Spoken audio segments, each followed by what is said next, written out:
All right. Well, I was trying to get everybody on the map over here, but where did we start last session? Where was the beginning of last session?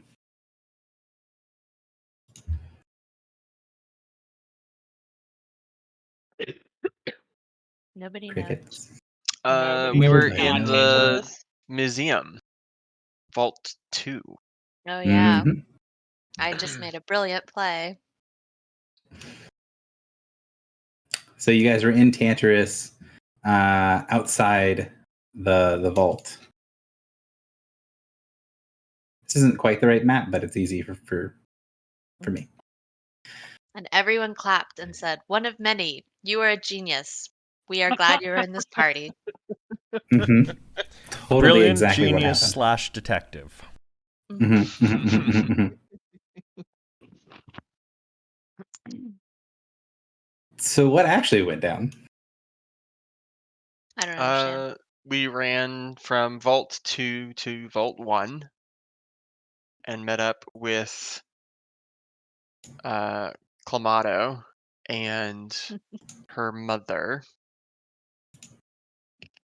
We had to go through like a weird portal jumping thing though. It wasn't portal jumping. It was just like zero gravity, like Jeffrey's tubes, basically.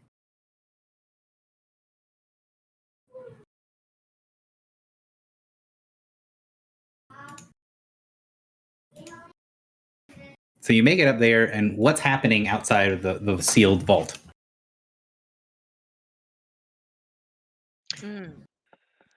Outside the They're vault? Yeah. They were arguing about what to do. Like they were the head of security was clearly like pretty messed up, and they were arguing about like who should go in because they needed to save an asset. The curator. Yes. Yes.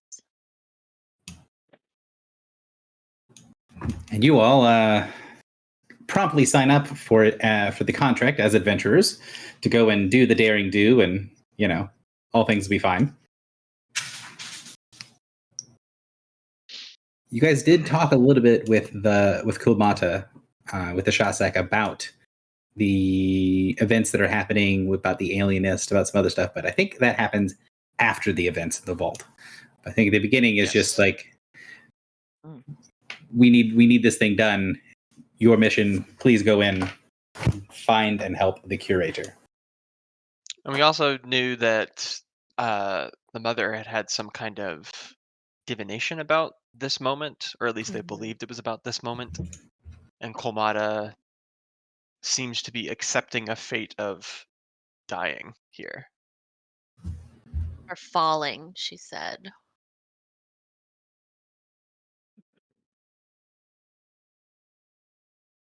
Right, there was like a conversation between them and in Supernal. Mhm. And it was like basically like one of them had foreseen their fate or their destruction or their fall, and the other was asking like, is this the time, is this the thing that happens?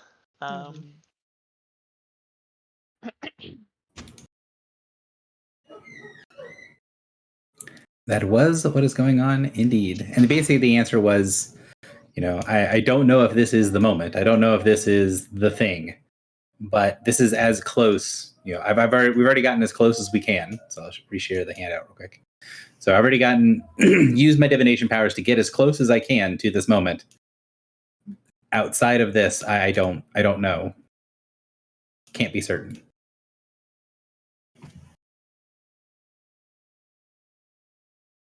And then we said, it need not be your last, and then we did the thing.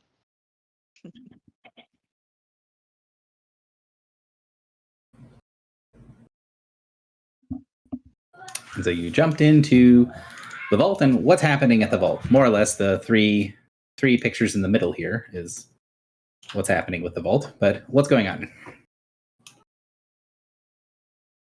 There seems to be some kind of open portal in the middle of the room, and beholders are entering the vault through it. And appear to be instantly being vaporized by the lasers in the room, but the portal is widening as if something much larger is going to attempt to come through. And what's going on the left and right? So that's the middle panel. What's the left and right panels? The soldiers were trying to put together a portal gun, and then the curator had gotten blown up on the left. He was sort of hiding within the rubble, trying to make himself scarce. All right, so some stuff happens. Anyone want to give me high points for anything unusual or worth noting in the battle itself? Michael, are you intentionally muted? Yeah. Okay. Do you want to give me high points, low points? Things of interest? High points. Drock ran in, got shot a lot. Grabbed the curator with, well, technically, he found the curator and then Foxy grabbed the curator, which protected Foxy from further laser fire because the system thought Foxy was going to steal the curator, or Griffle, I should say. Filibuster ran in and drew attention from all directions by sort of invoking Baneslayer, which Baneslayer liked, and put me in a lot of danger. Luckily, that did not pan out too poorly. There was a weird tablet thing. I still don't really understand the tablet. That the smoke was the smoke coming out of the tablet. I think on the back of the tablet. Oh, it there was like a like leech thing. There was like a portal goo.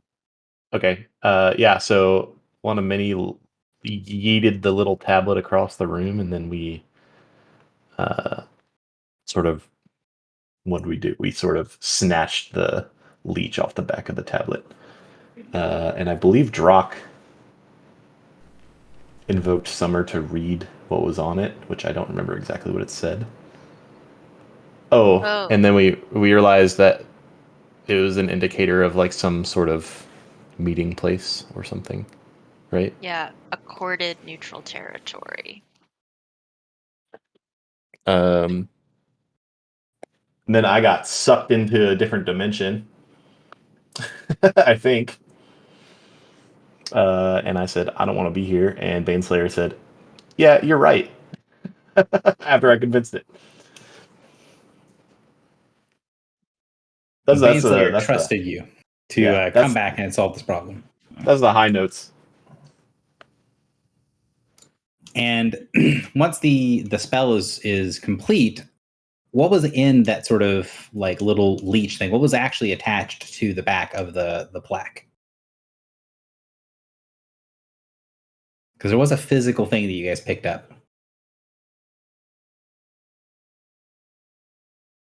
Do you remember?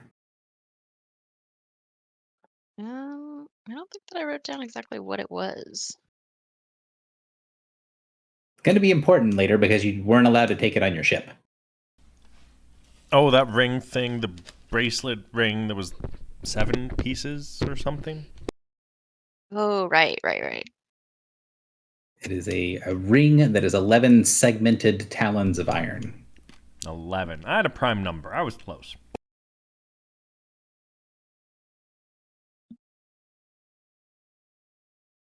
So the curator is saved. The day is safer. And then we have part 2 of the conversation with Komata, which is also, Komata and the curator in the curator's room.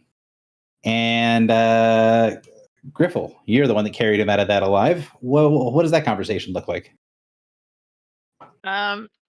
I mean, he was pretty upset that he lost his legs, but not as upset as someone who actually lost their legs. He's just kind of has to remake them or reattach them.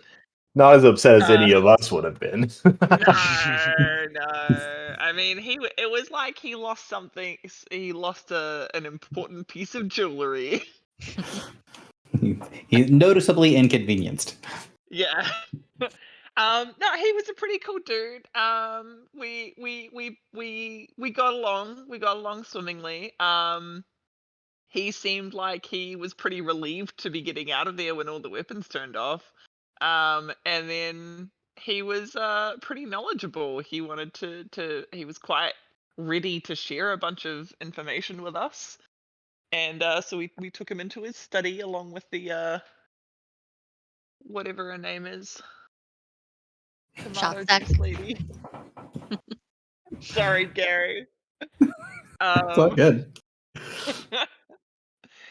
And my kiwi brain is just rotting at the idea of tomato juice at all. Like, you guys are disgusting. Anyway, yeah, we put him in his office, and he had a whole bunch of information about the Star Shadows, and he seemed like completely unafraid to talk about them, unlike pretty much everybody else we've encountered who even knows about them.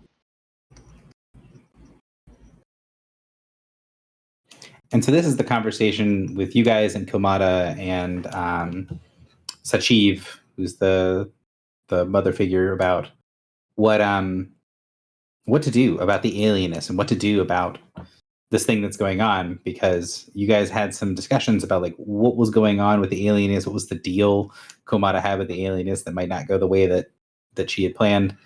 One, what was going on with that whole thing with Komata and the alienist? Well, I mean, like she just felt like um whatever, like even if Stet is a Star Shadow, it just doesn't really affect things because she still has to listen to him. And so then we talked to her about like all the different things that we might be able to do. Like we told her about trapping him potentially with Bedveer. And she said she could only really stall him for like maybe a couple hours. Like she kind of couldn't really do much about it.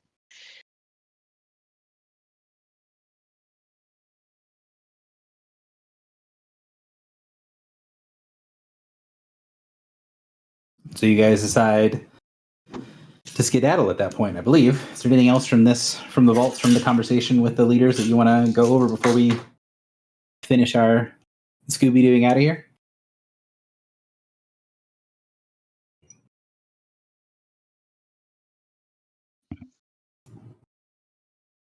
All right, guess not. If anyone We thinks did of anything, share a lot of information with her that we had been previously reluctant to share. Mhm. And then she seemed like she maybe wasn't going to trust us. And then I was basically like, look, we instead of like running away with this artifact, we came back and decided to help you at great risk to ourselves with like virtually no benefit because we're trying to do the right thing. And then that was the point where she's like, oh, okay, like I guess I trust you guys a little bit.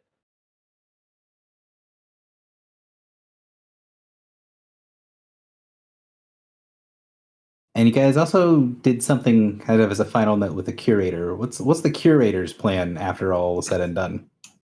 Oh, we He's- sent him to bed there. Yeah, he's gonna go help the smith.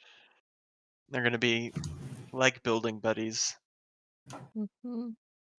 And it is apparently going to significantly advance Bedveer's timeline so that something will happen within our lifetime, as opposed to not happen within our lifetime.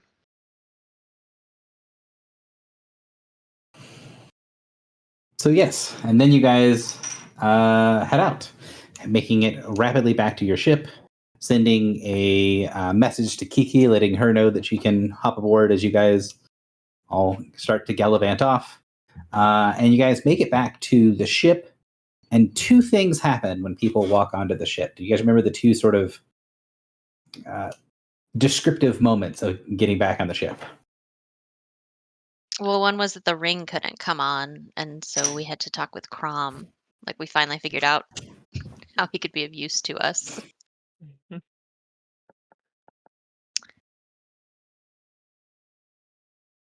So Crom, how is he going to be useful? So he was gonna carry the ring for us and follow us into the cause. And share his considerable information about, the cause and space travel, and share in the obviously very wealthy bounty you guys are going to go find. I mean, we kept telling him that that's not gonna happen, but yes. So that happens, and what's the second thing? What's the second sort of change as you guys get back onto the ship?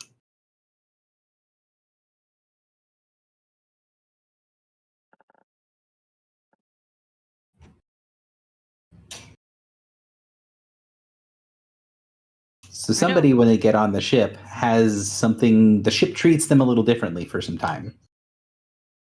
So you remember? Oh, I think I stepped away for that bit. But that's where I stepped on and was like heavier or something. Oh, right, yeah. Oh, right. Correct. So stepping aboard the ship and then moving along, it takes the ship a couple of minutes to adjust to you, but then after that, it stops looking like you're going to basically break through the floorboards and fall up through the bottom of the ship. And we knew why that was, right? I don't think I wrote it down though. If we knew, I missed that part. I had stepped away. I got a phone call right at that time. Told you not to eat that extra bagel before we left. But yeah, if we actually got an answer, I did miss it. I meant to ask about it this session, and then forgot everything. I will say that when you say something like that, do you know the what? I don't think the group knows the why. You know that, or it's very reasonable to assume that it's the plaque, because Drak is the one carrying the plaque with him. Right. The plaque had some sort of impact on the ship and on the shield and on whatever was happening here. Right. Why that is the case, you're not entirely certain. Right. So we get aboard the ship, and then smooth sailing off. Nothing weird happens. You just sort of tie up all the ropes. No, we activate our borer. Yeah. Right. That's after we tie up all the ropes and start flying, isn't it? I Yes. assume we didn't do that right in. I don't know that we use ropes to tie our airship in a spaceport, but Chains, invisible somethings. How Yeah, So- wait. how do we stay attached to the dock? We've gone into the gravity of planets, but not how our ship functions. Your ship actually does have rope. It's not what the other ships and stuff use, but your ship is sort of built first as a naval vessel that can also do other shit. Where it's not like maybe other spaceships where it's built as a spaceship first that might be able to go into the water. Yours is a naval vessel that can go into space. So you activate the borer, do this whole thing, and then you go and fly off into the deep dark night. Now, one of the things we didn't quite fly off. We attempted to, and the ship said, "No, that makes no sense." That's right. correct. So Griffel and I had some discussions about things, although I've not yet finished the write-up for her. I apologize. Rude. My daughter somewhat crippled me earlier this week, so I've been dealing with that. But you guys go fly off, and I'll turn it to Griffel. So why was the system not working correctly the first time, and how are you guys able to get moving?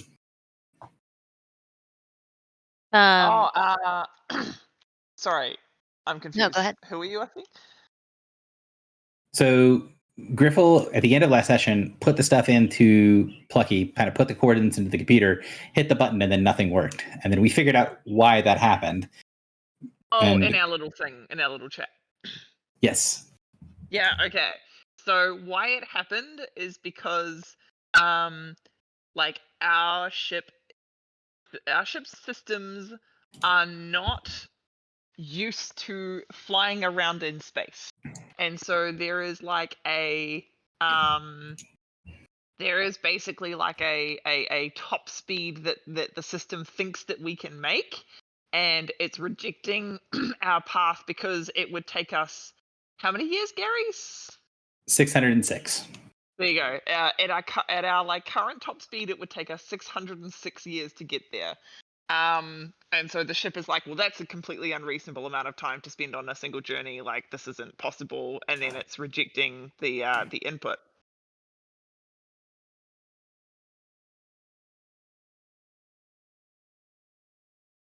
So while you're having this, and you guys are flying off, you've made it now to top speed.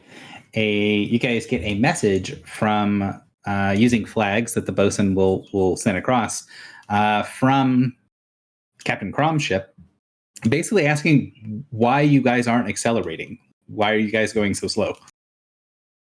Like, is there a reason we are going this slow? Is a better way to say it. We don't know any better. Do we think we're going fast? Yeah, I We mean, think we're going the right speed, yeah. yeah, you think you're going basically the ship's normal top speed.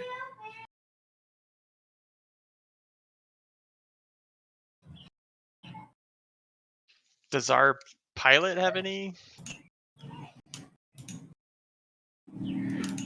Yeah, can we do an override? Can we engage Outer Space Protocol? Download the Imperium module? Mm-hmm. So, sort of, kind of, no. Let's see if I can actually send this across. But basically, what's going to happen, and Foxy and I talked about this on our little private chat, is after a minute of signaling back and forth, we're going as fast as we can. Oh, that's a giant picture. Whoa. Oh man. Oh god. The symbol is right over her eye, and I was like, "Fuck." I know. Giant space deity with one eye appears.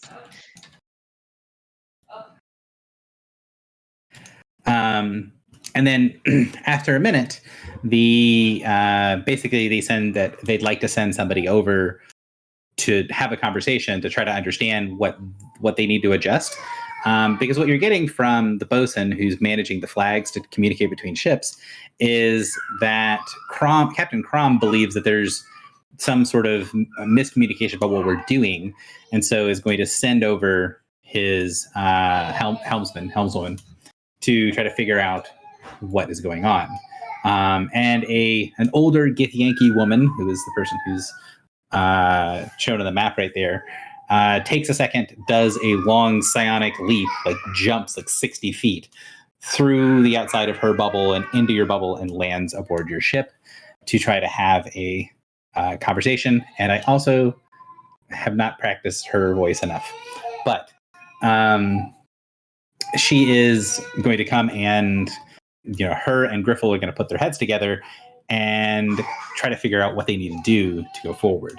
Griffle, how much of this do you want me to explain, and how much would you like to explain? I know it'll be more on you once I give you the... Huh? I'm good for it. Put me in, coach. I'm good for it. All right, go ahead.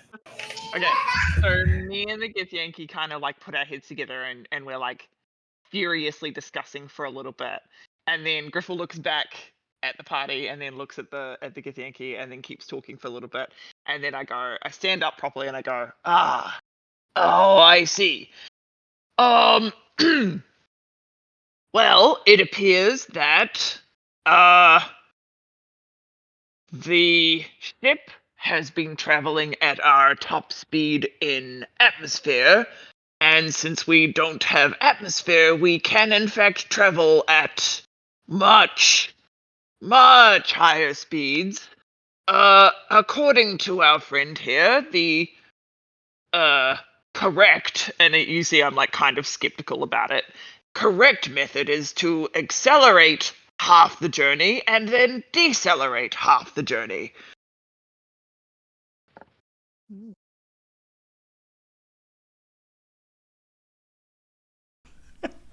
Okay. Has anyone here played Elite Dangerous? No? No one? Okay. No. I'm aware of Elite Dangerous. Oh my goodness. Trying to fly from planet to planet in that game without automation, that is the theory. You accelerate halfway, you decelerate halfway, and every single time you blow past the planet at half the speed of light. That won't happen to us. Every single time. Well, it seems that we may, in fact, reach a respectable percentage of the speed of light. I won't say that I am not concerned about such a course of action, but if we continue on the way we have been going, it will take us, I would say maybe 8, 9 lifetimes to get there. Time which we clearly don't have. You might not have. Yeah, one more in lifetime, 8 of ours. It seems that if we wish to reach our destination in any reasonable time, this is our course of action.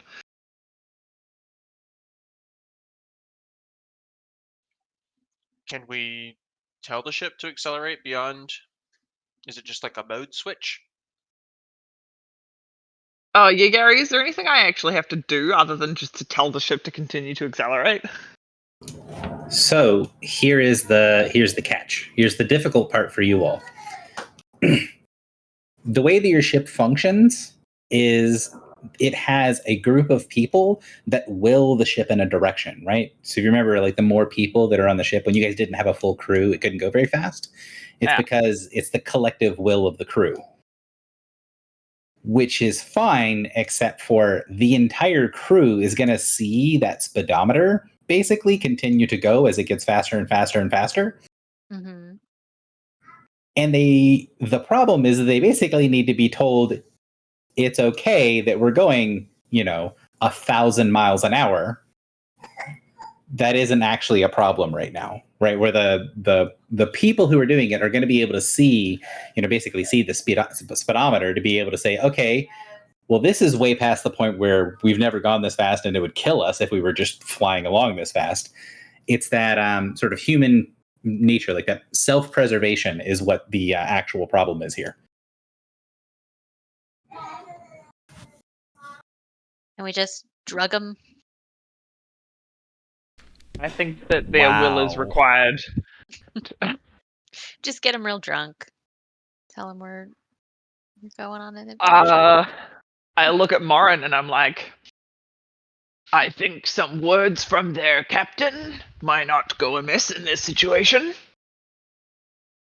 Well, that will depend on the words chosen, but I'll try. So I'll call the bosun to bring the crew over, and could the Githyanki give me like an idea of how getting the collective will of the people is done? So you know how to do that, and the ship knows how to do that. It's basically the only thing that needs to happen is you need to tell them to ignore the idea that there is a maximum speed. Because normally the crew wills themselves forward, you get to a normal speed, and then there's this sort of kind of like thinking about breathing, right? You don't really think about your breath unless you're thinking about your breath. It just sort of happens in the background. Once you get up to maximum speed, you'll just go on maximum speed as long as the crew kind of have it running in the back of their head. This is going to be different. They're going to have to focus on acceleration. They're going to focus on continuing to get faster and faster and faster and not pull back. So it's, they have to put their foot on the accelerator and not let up.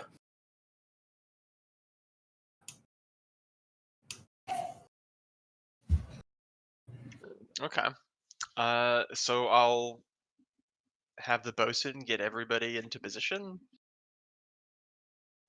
and I'll just say, we are off into the void, boring our way through the cause, and we require your collective resolve as we move past the boundaries for which you may be familiar with in atmosphere. All of you will be aware that we are traveling faster and faster, and it is important that you never reach fast enough. So after everyone's kind of gathered around, the bosun, stands sort of beside you as you give your little speech. And then he looks over to you and says, do be a question I would be asking. Sir, our crew be people that have been used to seeing things through water and be taking things through seas. And there be a different thing when you run aground going at speed versus you be running aground to be going into dock. This going faster be something that if there anything be close, we will not be having time to react. Yes?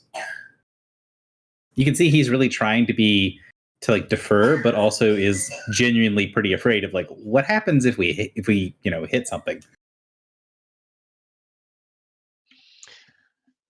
Do you see it's green gold light or just green light that the borer made?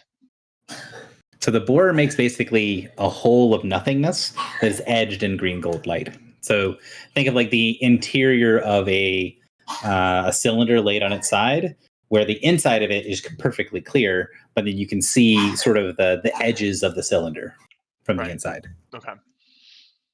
I'm trying to think.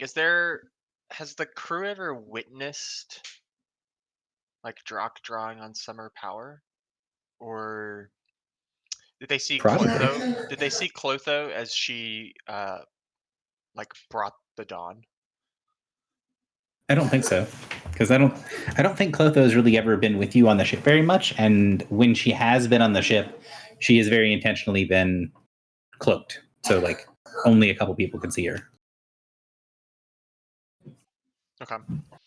Well, I'll gesture then to the green gold light, and I'll say, if there were something out there for us to run aground, yes, it would be a problem. But this borer makes a way for us where there is nothing to run aground. Would you like to give me like a diplomacy check or something similar? I would love that.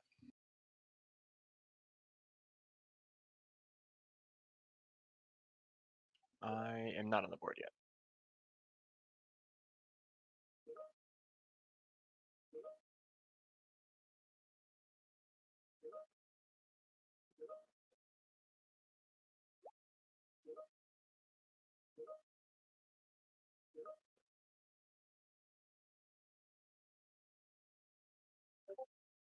Need to unmute myself. So with a 25, you can see a decent chunk of the crew is sort of like, okay, yeah, we just saw this thing get cleared.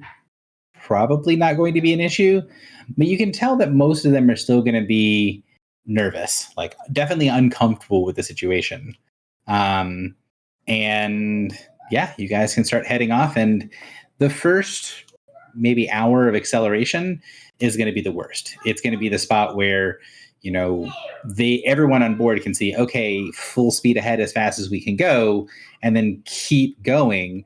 You pass the speeds that have context for people, right? Like you're going, we're going 20 miles an hour. We're going 40 miles an hour, 60 miles an hour, 100 miles an hour, passing 200 miles an hour. So as you guys are continuing to rapidly accelerate, at a certain point, you can feel this sort of unease come out of the crew, where once you're going like 500 miles an hour, accelerating to 600 isn't as scary because the numbers start to kind of lose their points of reference. They start to lose a little bit of meaning. So, going from 10 miles an hour to 110 miles an hour is like something that they can sort of kind of comprehend, and that's really scary. Going from like 1,000 miles an hour to 1,100 miles an hour lacks any point of reference for them to be able to be afraid.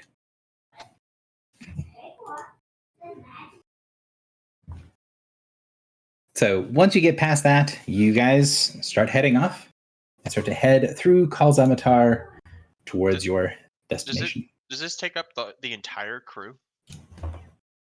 I want to say it's 8 crew members can do it at a time. It's on the handout. I don't remember. It does not take the entire crew to do it all at once. Okay. There is a sort of a maximum number of people that can use their will to push.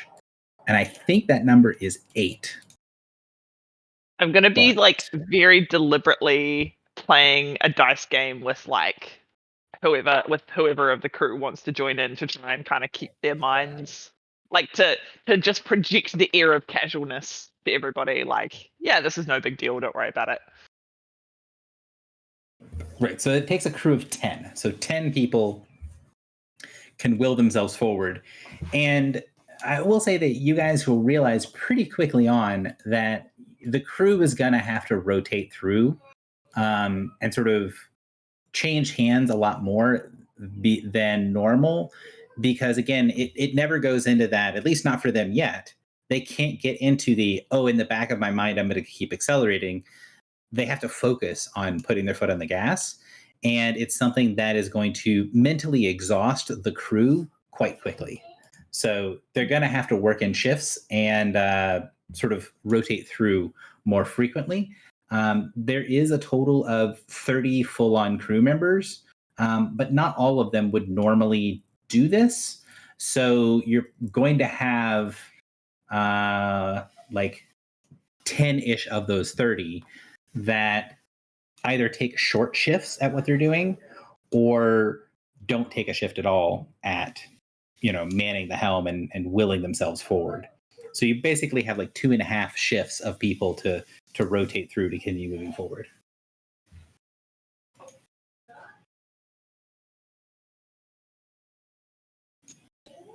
Can we also be part of a shift? Yes. So the player characters can do so. It is difficult enough that you can't do something like rest while it's happening. Like you can't take a short or extended rest while you're commanding the ship to continue to accelerate. But other than it just being something you have to think about a lot, it's not that taxing. It's not that demanding of you, like physically or magically or anything like that. It just takes your attention. You just have to be constantly doing something.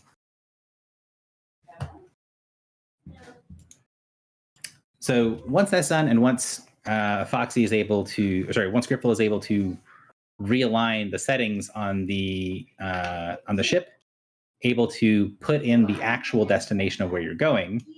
Does Griffle remember what I told you about how long it's going to actually take once you get the destination input? No, sorry. It's all good. So it takes about 4 days to get there. Oh, cool. I think I would, on the bosun's advice, I would try to put myself in whatever shift with the people who are most nervous Mm-hmm. and use my noble presence to steady their minds. Yeah.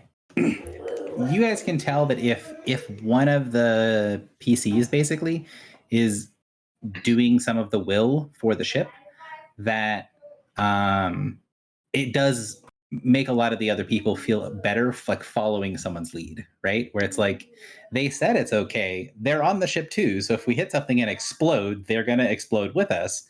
But then having, you guys be part of the circle of people that's pushing forward does actually make a difference. And so the group is going to have about 4 days as the ship flies through the black, at least 2 days, and then you have to turn the ship around and accelerate in the other direction. Are we going to look super weird to the other ship that we're with? The other ship is doing the same thing. Oh, they have to turn around to do the same thing? Yeah, the other ship is doing the same thing. And the explaining with Griffle and Anak, who's the name of the pilot from the other ship, or the navigator from the other ship, that's how they kind of got to this thing. Like, this is how they do it. And they can sort of understand what your problem was, what your hang up was, because you're used to dealing with atmosphere. But they don't have to accelerate in the same way we do, right? That's unique. Their ship accelerates in a slightly different way than yours, but it is fairly similar. I will say that you'll notice that their ship, you won't notice immediately, but after about a day of acceleration, you'll notice that their ship is actually, it becomes rough for their ship to continue to accelerate after the first day. So like their ship doesn't stay stable past, I'd have to look it back up, but their ship doesn't stay stable past a certain speed. And so they have to work at keeping their ship stable, but it doesn't seem to bother them as much. Like, it's a very smooth ride on your ship compared to what it is on their ship. It is. Yeah. So when they hit anything going past about 40,000 miles an hour, their ship starts to struggle. Wimps. So you guys have 4 days. What do you guys? This is partially me as the DM asking you guys as the players. What would you guys like to do with this bit of downtime? Because from the character's perspective, this is going to be some of the longest bit of downtime you guys have had since like the beginning of the campaign. Like they're going to be able to like pause and process shit. During my shifts with the boatsmans, I would like to say helpful things like, we've been in way more danger than this before. You guys almost died that time with that missile. This is a walk in the park. Were they there for the missile? Yeah. Yeah. Mhm. Wow. We've put these people through hell. Oh, the one where After- we thread the needle to send a nuke through a tiny portal? Yeah, we Yeah. almost killed like Yeah. 50 people on our ship. If you remember, the bosun came to you and said, the crew needs a break. We can't keep doing this after that. And that's why you guys, or at least part of the reason why you left the crew and your ship at the station in Guaderic. Because the crew was basically like, we are too stressed the fuck out. We need a minute.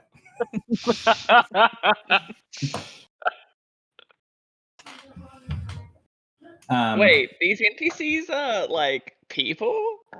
They what? experience stress? NPC stress. Yeah, I don't know. Press X to doubt. So yeah, you guys have a few days on the ship. Is there anything you guys specifically want to do, want to catch up with, want to kind of see what's going on?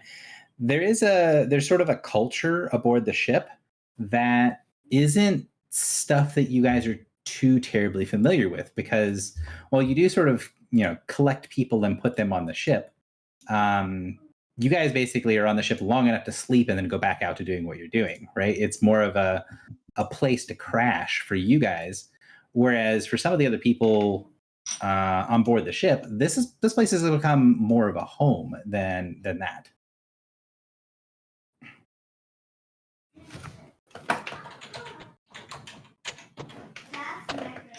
So unless anyone has something to do, I'm just going to start narrating the voyage, and feel free to interrupt me.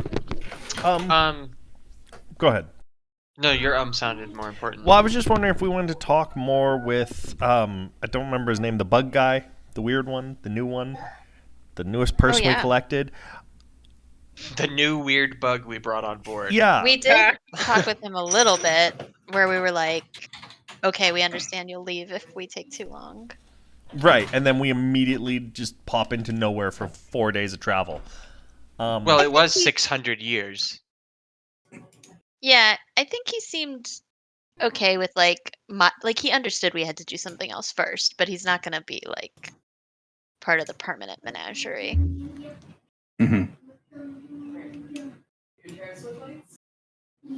It's weird because my list of the crew is apparently incorrect. So I'm trying to pick up. I wrote it down somewhere else. I did write it down somewhere else. Okay, carry on. I seem to remember there being a time where Al-Shaib said, give me a few minutes. Actually, he probably said seals or something stupid.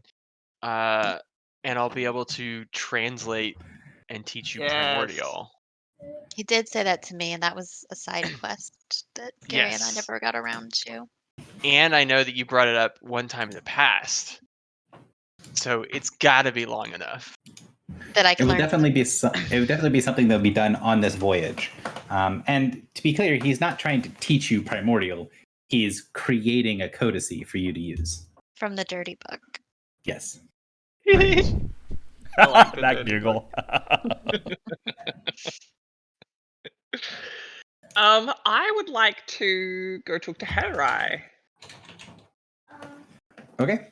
So going and talking to Hatterai, you'll get pretty quick. Like the first time you go to find him, he has made a section of the hold sort of his own space, and has been kind of will be like teaching some of the people aboard the ship, because there's now like 7 or 8 children on the ship. I think. Hang on, let me look. How do we collect children? I don't want to kill more children. Well, when we don't kill them, they just sort of hang around us. It was Oh. so one of them is Mstislav's kid. Yep. It's his wife and kid came with us. The blacksmith's kid. One of them stowed is away. the one of them is the Argol. Argol's kid. Yeah. Mhm. Imdrig. Yeah. I'm just Kiki's looking at kind your. of a kid. I'm looking at your prosperity master list, and I'm like, we need to do section for children. So yeah, so you also Kiki did come with you guys. She's like 15. Oh yeah, so- she is a kid. Hey. You got Kiki, you got Yinjig, you've got Mesislav's Is it- boy who's Poeth? No, what's his How do name? you spell Kiki? Is it? It's like Poeth is- Ki. It's like Keke, I think. Okay. Poeth is the Is the wife? Familiar. Is his wife? wife. I'm trying to remember. I'm gonna have to go digging for this. Yeah, I can't remember the kid's name off the top of my head because I thought I have it on here as Poeth, but I know that that's wrong. I know that that's his wife. Also, yeah, we definitely still have Vertak on the ship, just so you guys know. And We Vertek is do. there, who Feral. is kind of like a child. Yeah, Sweet he's like a boy. younger child. Is he? He's not like, he's not a danger to anyone in his current state, is he? No, not really. Last time I talked to him, which was years ago, but probably only like a week for him, he still seemed to have like an affinity for me. Like Yeah, he feels like a pet. he's yeah, he is has almost animalistic levels of intelligence,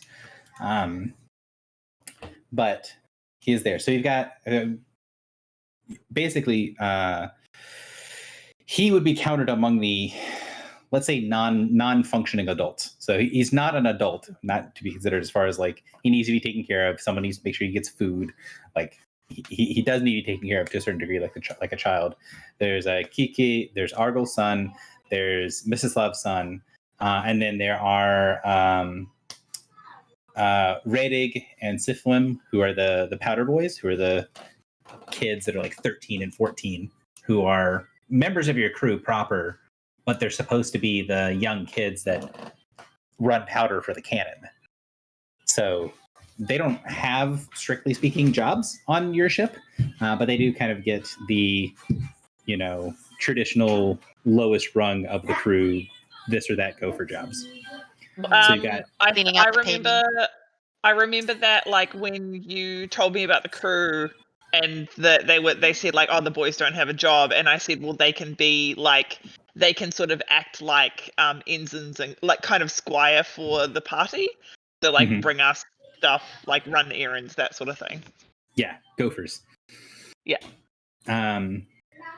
But yeah, so like there is a pretty decent, I say all that to say there's a pretty decent group of people that are sort of Hatterai's students. And that's what's going to happen is when you go to talk to Hatterai, he's made this little sort of makeshift school area, and is teaching about the core natures, teaching about what the difference between primal and arcane and shadow magic, basically teaching about the basic elements of the world when you guys come to kind of explain what's going on. So Griffle, you go to Hatterai. What do you want to talk to him about? I want to ask him, like, like he was a researcher, right? Like that was his whole thing. Mhm. Hatterai, I'm sorry it has been such a long time since we have spoken. There is something that we have learned about that we do not really understand or know what is going on, but that you might be able to help with. We met up with the Sphinx, Besmahiz, And she mentioned that domains were coming back into the world, or I believe one domain was coming back. But she did not know which and how. Is this something that you could potentially shed some light on? Well, domain and domain energy is something that I have rudimentary knowledge on. I am an arcane caster first and foremost, and I do not believe that it is connected directly with the arcane. Even if it was, it's not. It's not in creating items. That is my area of expertise. I know the basics of what the domains are, or I should say what they were, and how they fundamentally altered things on a philosophical level. As far as being able to determine which domain has returned, I'm not sure I know where to begin, but I can offer whatever insights I can and be a sounding board for ideas if you have them. Damn. I was hoping the smart boy could help. Basically, what he's going to say is like, that isn't exactly my area of expertise, but I do have formal training on that stuff. And I've never been given a problem like this. Like, no one's ever asked that question of me. So I'm not 100% sure where to go, but you can tell the idea of, oh, let's sit down and sort of hash out theories. That sounds really appealing to Hatterai, right? Like, you're talking to someone who is, who was literally a professor at a university saying like, hey, do you want to, sit down and talk about philosophy? And he's like, of course I would. Right.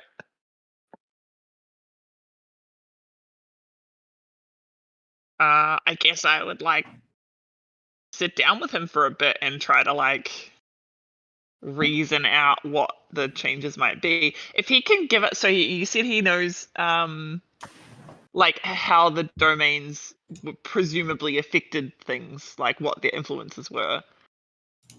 Can he make us a list of so we have the list of what the domains were from Besmahees, as far as I'm aware. That's right. Correct. Yeah. Yeah, but we don't have what they meant, what their actual effect on the world was. Because the way you described it, she basically said it's kind of I've stepped outside and gravity isn't working, and I don't know I no longer know what the rules are of the universe. So it seems like domains affect the rules of the universe. Yes. Mm-hmm. So, I don't think he's that old though.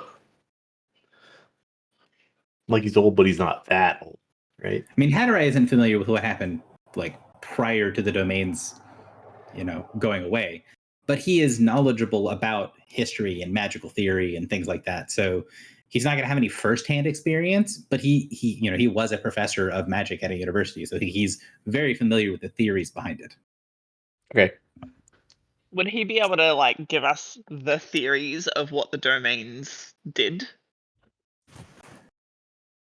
So this is an area that I have done a little bit of research in, but the key is that there are many different belief systems designed around the basic concepts of these domains.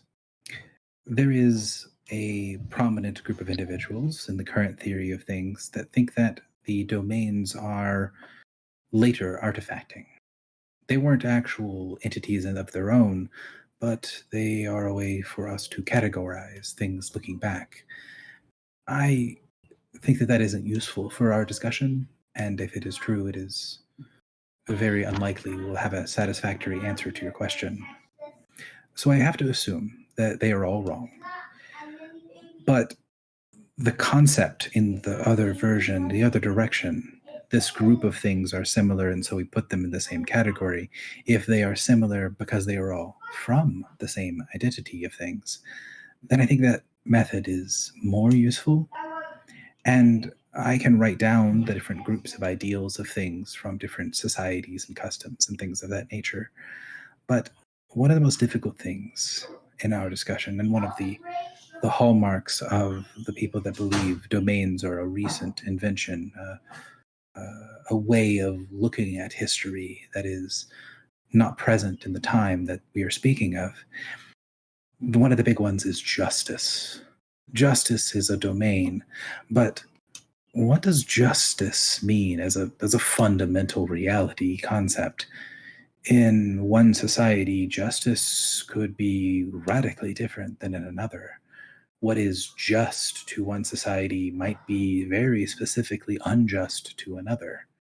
The idea of it being appropriate for a father to pass their goods and services, their land and title, everything they are to their child, is normal in many societies, but it is unjust, it is unfair in others. It is that core problem that we've never been able to really evaluate correctly. I would say that if these are fundamental forces, that there has to be some sort of warping or lensing of whatever the concept is that we experience. So if all of a sudden we saw different societies that were concerned with justice, it would mean that justice would be the domain returned, but it wouldn't be manifesting in every society in the same way. So we would need to understand what societies are leaning towards from their perspectives if this is something that is to return, if that makes any sense. Griffel's eyes have glazed over.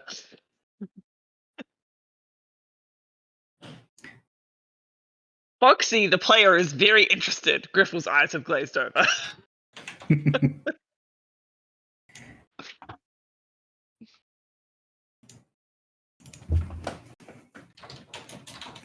So yeah, basically what he's saying is there isn't a like, oh, you know, this is something that's very easy to see because it looks the same way in every culture. He's like, you have to look at the different cultures and see what the theme is, what is being representative in a bunch of different places, and then see if something is sort of overrepresented in a bunch of different cultures. That's his perspective. But he doesn't really know how to do that in a short period of time.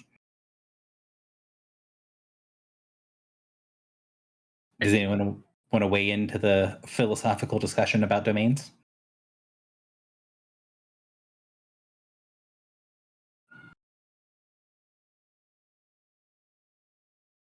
All right, if you don't. So, Griffel, if you want to sit and talk with him, he is happy to talk about it. You can see that there are other people aboard the ship that probably don't want to have the conversation at the beginning of the trip, but the longer this trip goes on, the more people kind of get comfortable with existing in the same space on the ship for long periods of time, the more likely it is that people are going to be willing to include more people in their sort of social circles. So that is what Griffel is doing on the first day. What is Morin doing? I think we've sort of talked about, you and I have talked about this in the past a bit, but I think that Morin would want to spend some time talking to Al-Shaib about what the elemental chaos was and what the primordials were and what they were in the world. Because I think Morin is interested in understanding more of what the world looked like before, because the world is broken now, so it didn't work entirely. Okay, so what I want to do with some of these, if it's something that I feel like, you know, could be affecting more than one person or is going to be happening in like a public place or whatever, I would like for it to be something we discuss at table. And if it is something like this, which I think would work better as a one-on-one thing, I want to kind of put it in the vignettes channel and try to schedule something for later to be able to sit down with Josh and be able to go, okay, let's have this conversation with Al-Shaib. Yeah. Because we actually have time in game to do that. Yeah, he just doesn't want to have to switch into Al's voice straight away. Also, not inaccurate. So, what does Drock do on the first day of the journey? I don't really know if there's anything in particular I want to do, so I'm still thinking on that. Okay. Does one of many have anything that she would be wanting to do on the first day of the trip?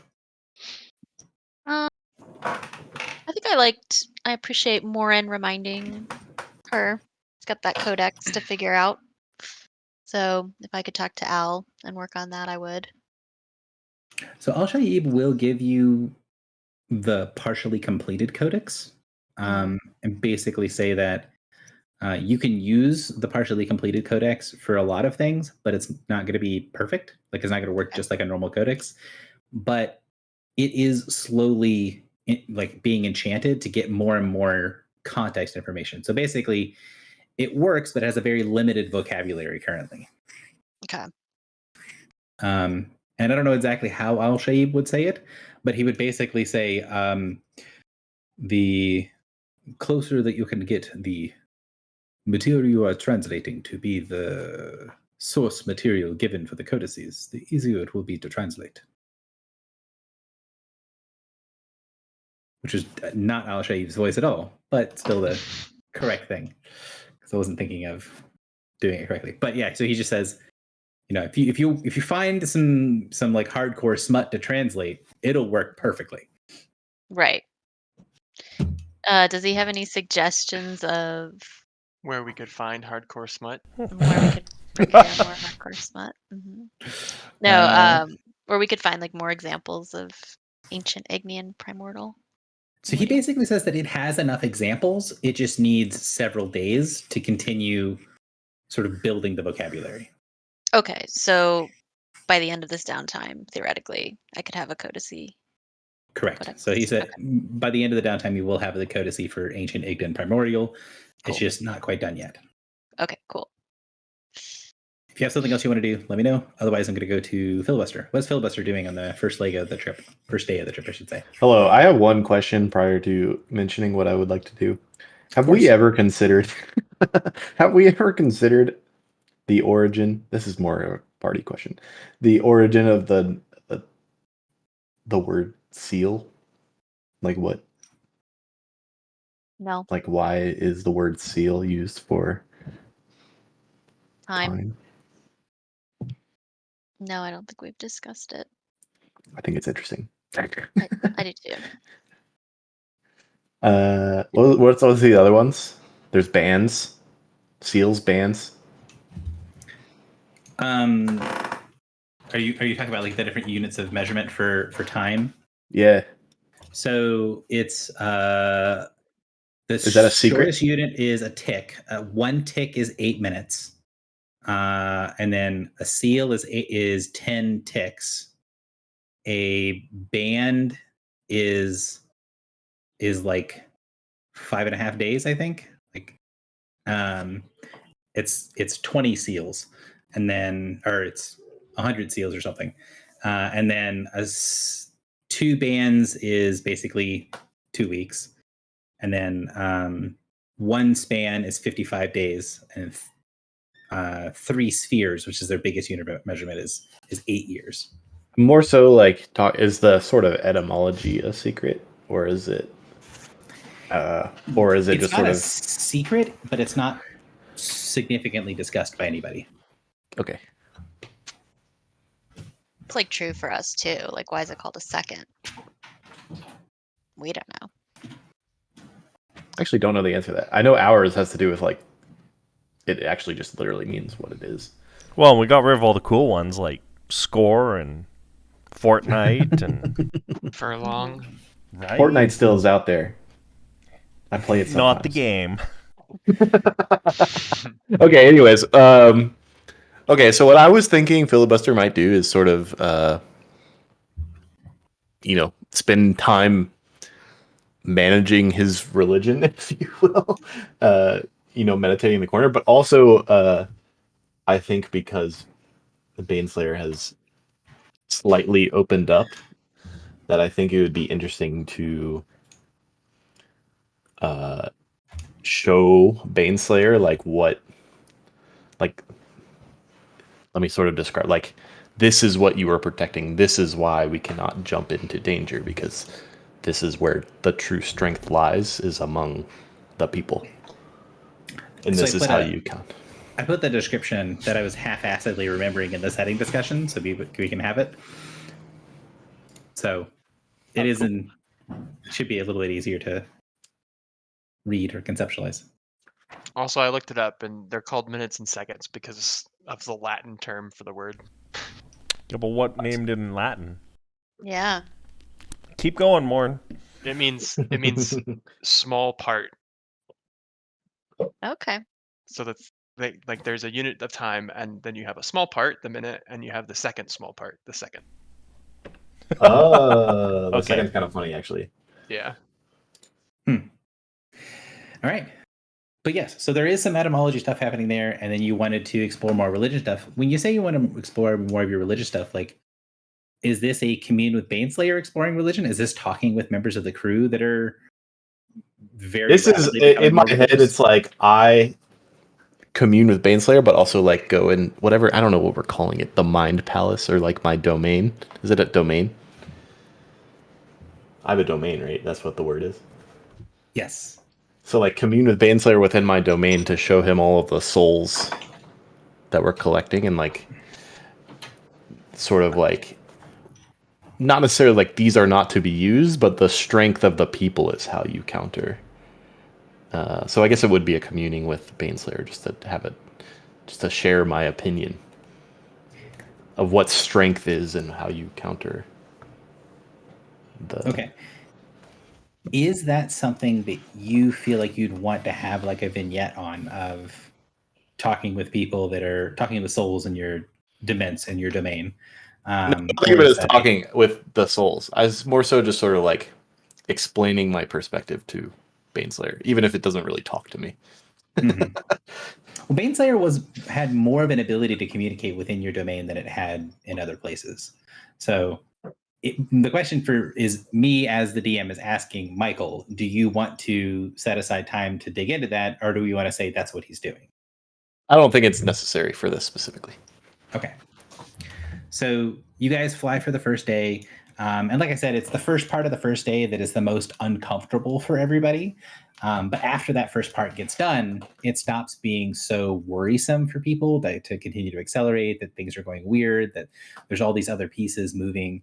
And you can see that, there is a little bit of a culture of stuff on the ship that, they all have relationships with one another because, they're all living on the same ship. And it's almost weird for the people that are there to have you all here for a long period of time.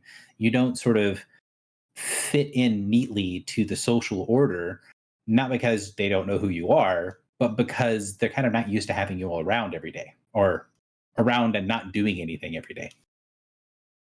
We put on a talent show at the end of the first night. My talent is slaying divine beings.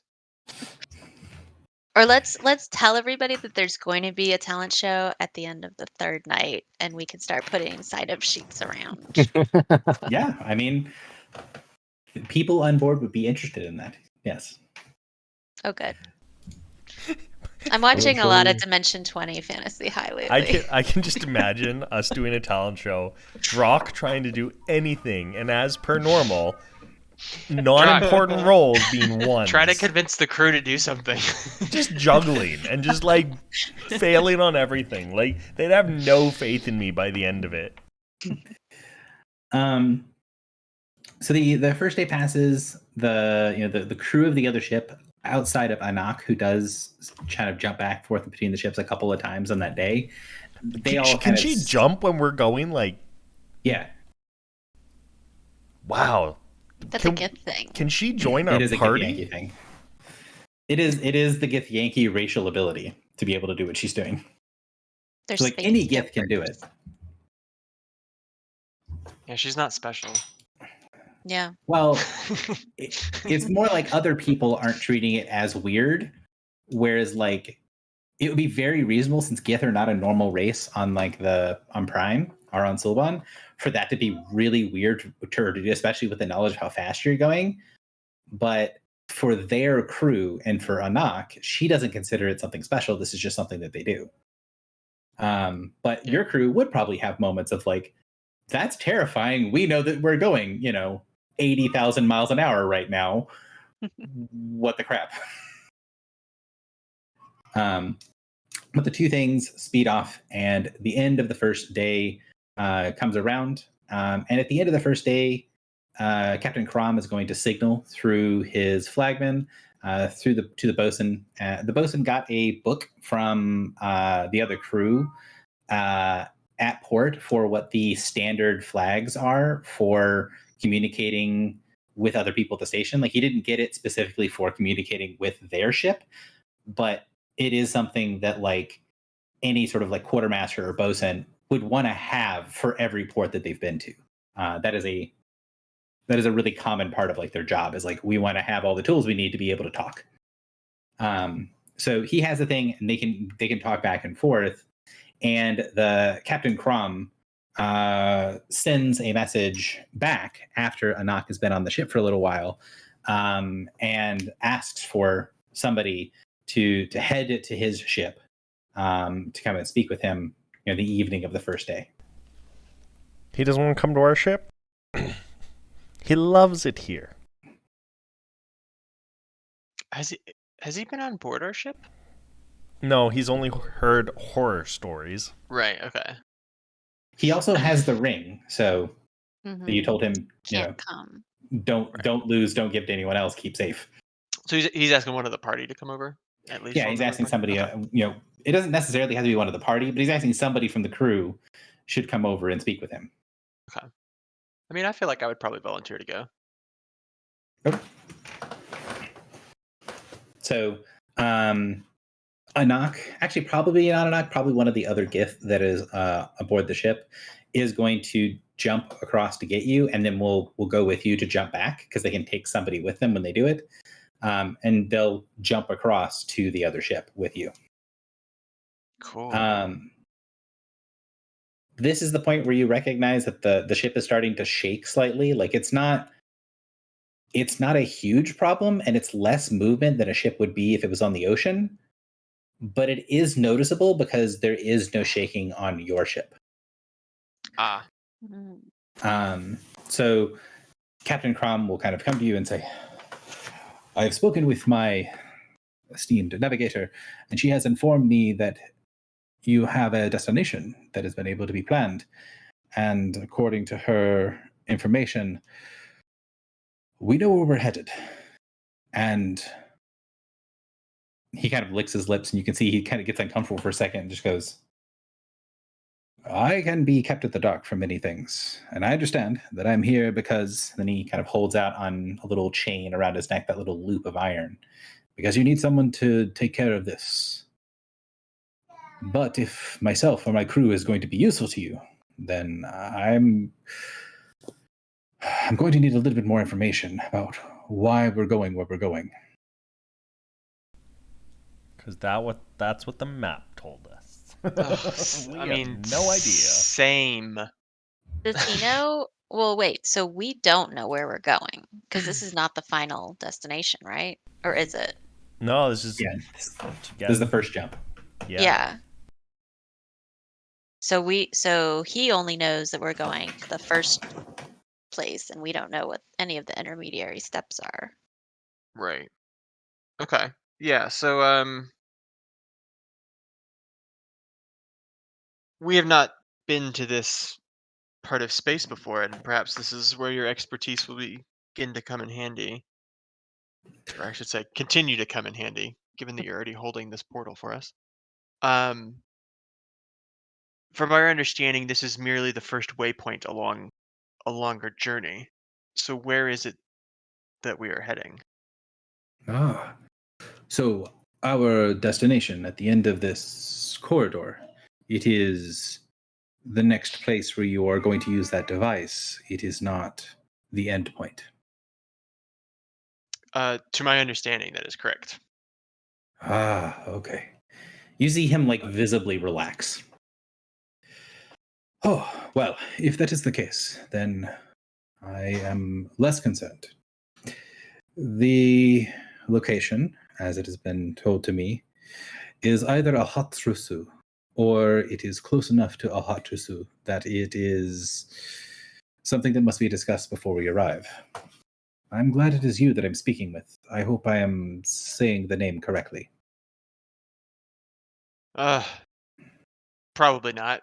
He's not. You can tell he's trying to say like a primordial word and is just Yeah.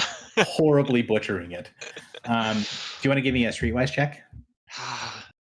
Sure.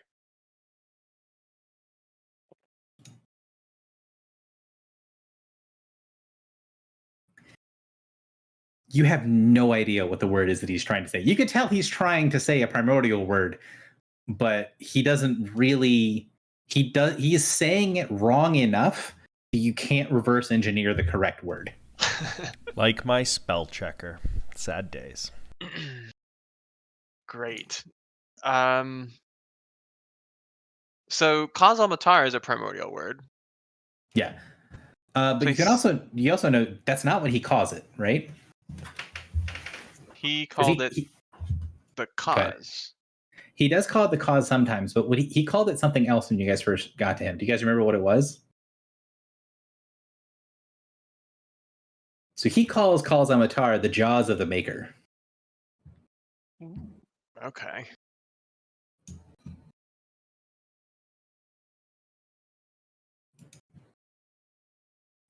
And I know that is not what Kazamatar. Yeah, no, that's not at all. Yeah, that is not at all what it translates to. That is very vaguely what it sounds like. In the same manner of like why we call them refried beans. What? Like frijoles or something. Like there's a reason we call them refried beans. They are not fried or refried, but they're called refried beans because of people who heard refritos and thought it meant that they were refried.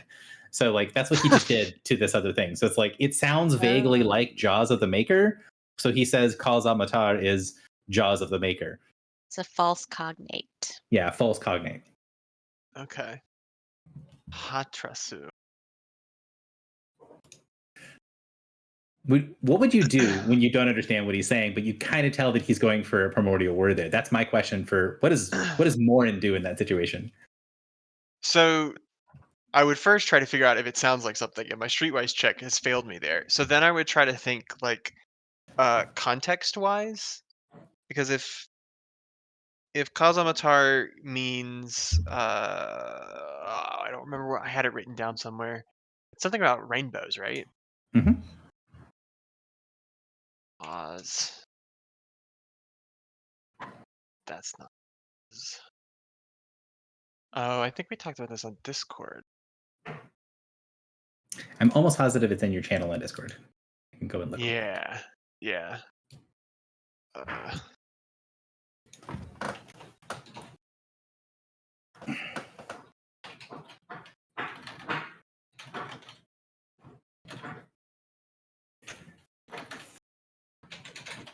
But it's apparently not in your channel on Discord because I don't see it. Unless I put it there without any context, in which case that was extra unhelpful. I can't find rainbow. I can't find Matar. Cause is KAWS, right? It's QAWS, but yes. I read it. I'm writing with a Q, and I just called it a K. But yes, I think it's called like the area of rainbow lights or something, or the area of rainbow dust or something. I would have to look up my part of the notes to get the name, but actually it might be in the section. Hang on. Oh no, I think it's in Roll20. That when we were talking about it in session, you sent me a private message. I think that's what it might have been. Mm-hmm. Which is still something we can look up. It's just more annoying. Yeah, it's even more annoying.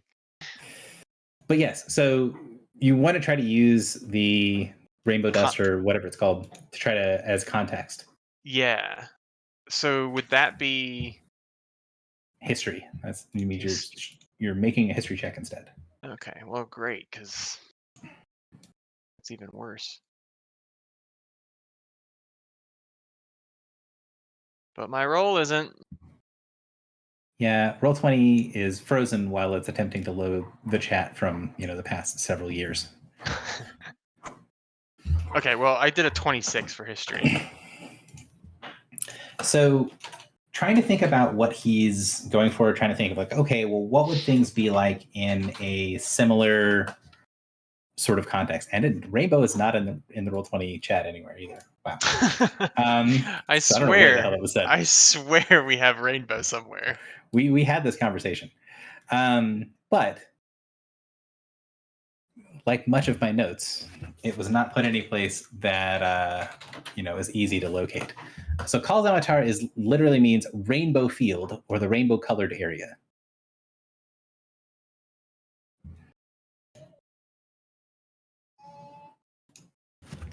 Because there's too many places to put it in Discord, so that's where we put it. I don't know why we put it there, but that's my fault. Anyways, so with all of that context, with that information, trying to figure out what it is, you can sort of get pieces of it, but the middle part of it doesn't make any sense. So you're pretty certain that he is saying like a section of the letter that's not supposed to be pronounced when he says Su. And you're like, okay, well, if I take that away and then I put this all at the front, I think this is supposed to be like the end of or the area at the far side of something. But without that like core word, it's really hard to figure out what the answer is. So it's like you can get with your history check that this is going to probably be like the edge of something or the end of something or the or something like that. Oh, could he mean like a black hole? Maybe. Could it be like the end of light? It could be. The word for light isn't really close to Hatru, but again, he's mangling it really badly, so you're not sure. Okay. So then I guess I'd look very confused and say, I don't think you're using the right word. Do you call it something else in your tongue? He shrugs and goes, I don't know if I'm saying it correctly, but it's the name that people use. You do know that you're not saying it correctly. I'm telling you, you're not. There isn't another name for it. It's got other descriptions, but Ahatrusu is the name of the place. But there is a field of liquid metals, and there are a lot of treasure hunters that make it into the cause that have this as their destination. It is something that is inherently valuable, but it is extremely deadly. I was worried when I knew this is the place that we were going, that you had come out here on a rumor of a place of a planet of gold. That is one of the more common things that gets people to come out this way. They have this idea that there will be an entire planet made of nothing but gold and gemstones and magical artifacts. And this place it's not wholly wrong to make that assumption. But it is so deadly that it is not really relevant how valuable anything there is.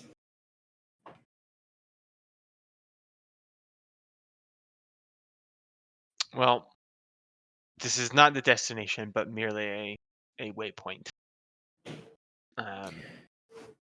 It's possible we may need to find some sigil be the right word? Some sigils for our guidepost.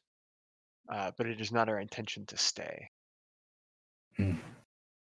Well, Ahatrusu has two pieces, two elements of the system. There is the ground system, and there is the system in orbit. The orbital system is likely some sort of forerunner technology. It is a station similar to Tantarus, but it doesn't have a base. It's not built into something. It's just sitting out there in space. and it moves to always remain focused on the position of the precious metals upon the planet. It creates a focus of light from the star and focuses all of that light and energy into a single point on the planet, making it maintain temperatures that are somewhat unfathomable. That point in the planet is most people's intended destination. But if you're not going there specifically for that, I would hope that your sigil that you're looking for is located on the station instead of down below. Yes, I'm thinking it would be fortunate if that were the case as well. Who administrates these systems? He shakes his head. The system works as it is, and there is a certain amount of energies that keep the station above clean of the dust of the cause, as well as the energies between the station and the surface of the very small planet that the beam connects with. There are dust storms and chaotic energies that go across parts of the planet, but the energies from this nearby star prevent any of that from getting into the surface area, the pool of liquid metals. It is powered. The machine does function, but it's Forerunner technology. There are a lot of people that take residence there or refuge, and there's frequently different peoples that use it as a way station if they're able to make it that far. It's more of a oasis than it is a city. Is it likely that we'll encounter anyone there? Depends. The rumors we had several years ago said the Nyogi had a encampment there, but they always go through things fairly quickly. There might still be some there, there might not. It depends on whether they would be able to make it out of here.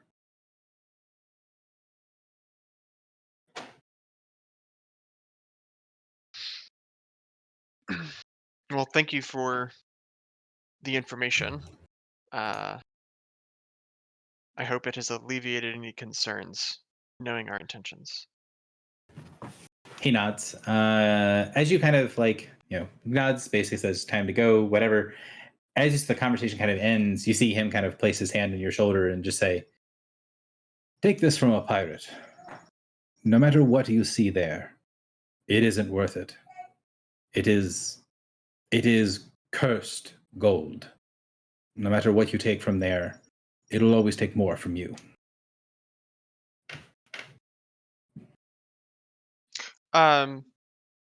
So I did watch the Vision video, but we've encountered the Forerunner's curse before, right? Yes. Okay. Is that what he's talking about? You can ask him, and he basically is gonna shake his head and say, Okay. "There are more things than the Forerunner's curse. This place is wronged somehow. I don't know how to tell you, but I can tell you that there have been many, many people who have gone to this place, who've seen an ocean of liquid gold, and their eyes fled with their senses. They saw with them an unimaginable wealth, and it consumed them, destroyed them. And all of that wealth yet remains in place."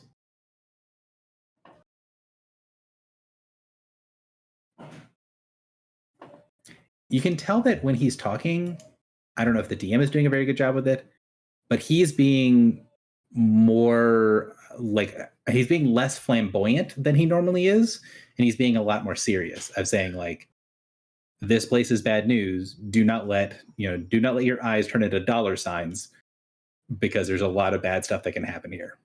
Right. Okay.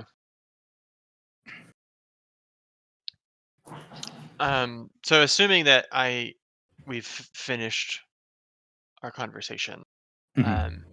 I would probably want to relay that to the bosun and make sure Mhm. that he has a tight rein on the crew, or at least given them lots of terrifying warnings about becoming enraptured by visions of wealth.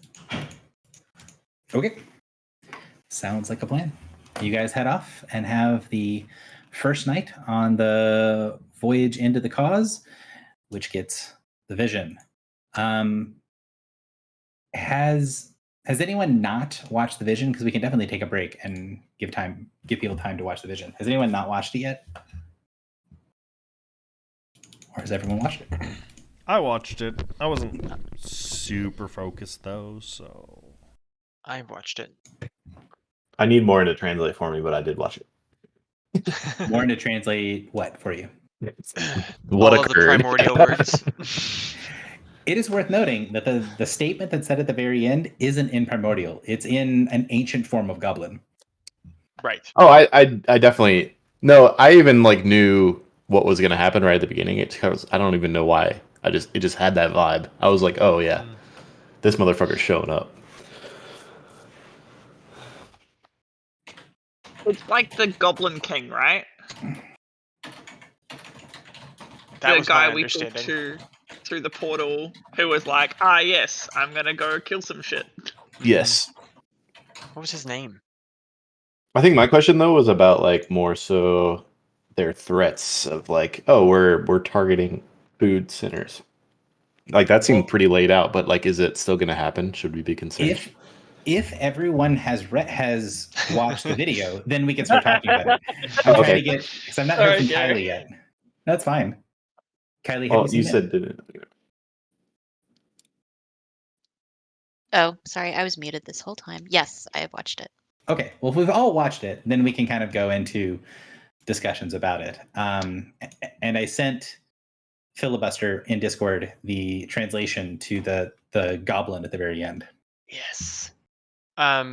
Is there a Wait, text? I understand it as well. Oh, that's a fun Do translation. you speak goblin? I assume you Yeah. do. Would Drak Okay. understand it? I don't think Drock speaks goblin, but I mean, if he does. I Yeah, I have to understand it. check. Let me look. I do. Is there a Common and Goblin. Is there a text version of the vision?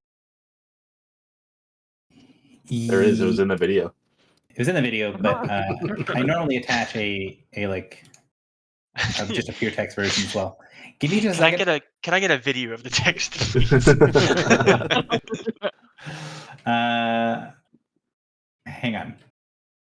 No worries. That sounds like a no to me. Harry, I can just you copy make and me a paste. hot chocolate as well? Huh? Since you're doing all this other stuff. Anyone else? Hot chocolate. Okay, so. Oh my god. No! I accidentally deleted the whole vision. Let's undo that. So I'll Fine, give you a make it better. myself. I'll get you a better version of this, but I'm just gonna copy paste the like lazy text version into Prosperity Chat real quick. So I'll get a nicer version of that that's like on a. Ugh. Didn't we have a Google Doc that was supposed to be all of our visions? That's We what I did. was spending time looking up, and I don't see it because I It- see the master version. So there's two linked to in the master version, but they're specific visions. Mm-hmm. And the I need to master just- document, I mean. I just need to format everything better and do some stuff with the visions. But there's the text version of the vision. And then I need tokens for Filibuster and Griffle. No, I need tokens for Griffle and Drock.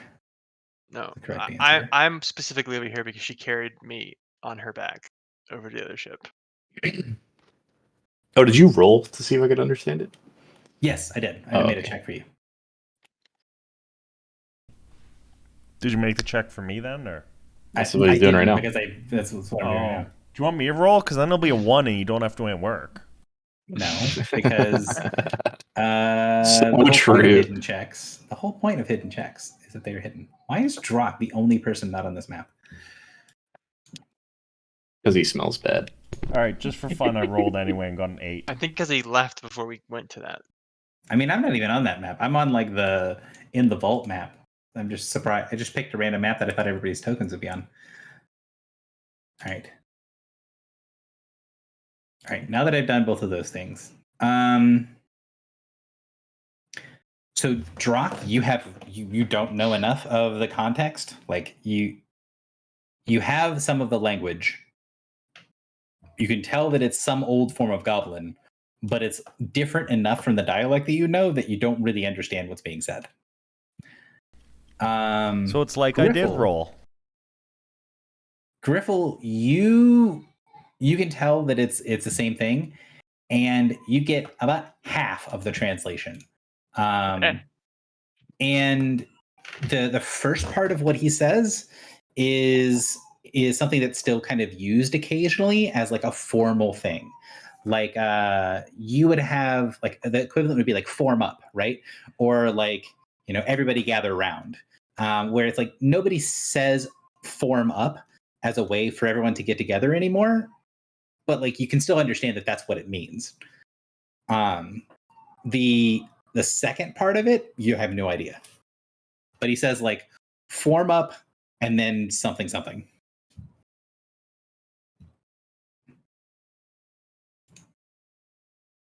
Right. So it's battle. It's like battle waters, basically. It's more how to say it. It's more formal than that. It's more like you'd say in like a religious service where you'd be like, everyone attend me. Is this the Wild Hunt?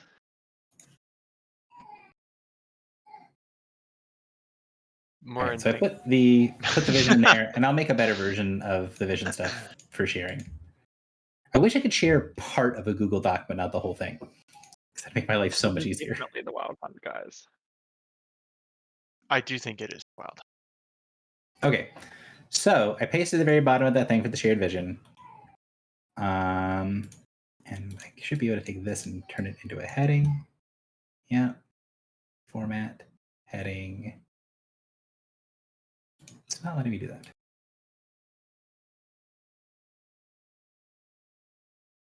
There we go. So now it should be one of the little notes on the side. Nope. I don't know. It should be. I just did the same thing, but it is not. I can only suggest. I don't know who owns the document. I will get a nicer version of this at some point later. But what sort of questions do you guys have? Because I know you said something about the population centers stuff.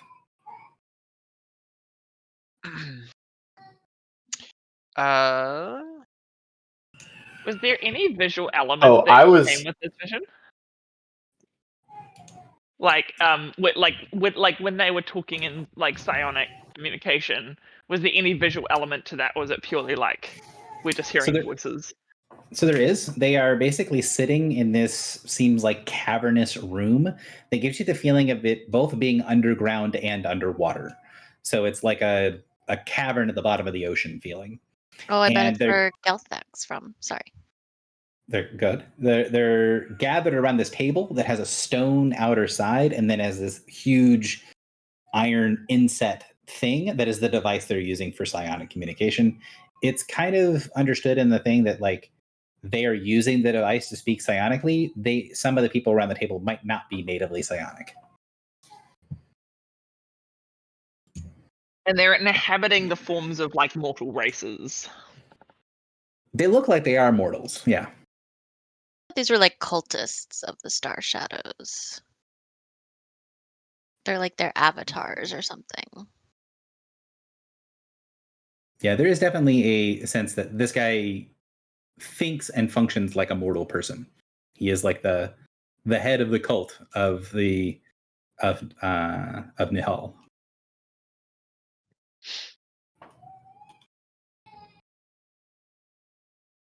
Any other questions? Because Hang yes, on.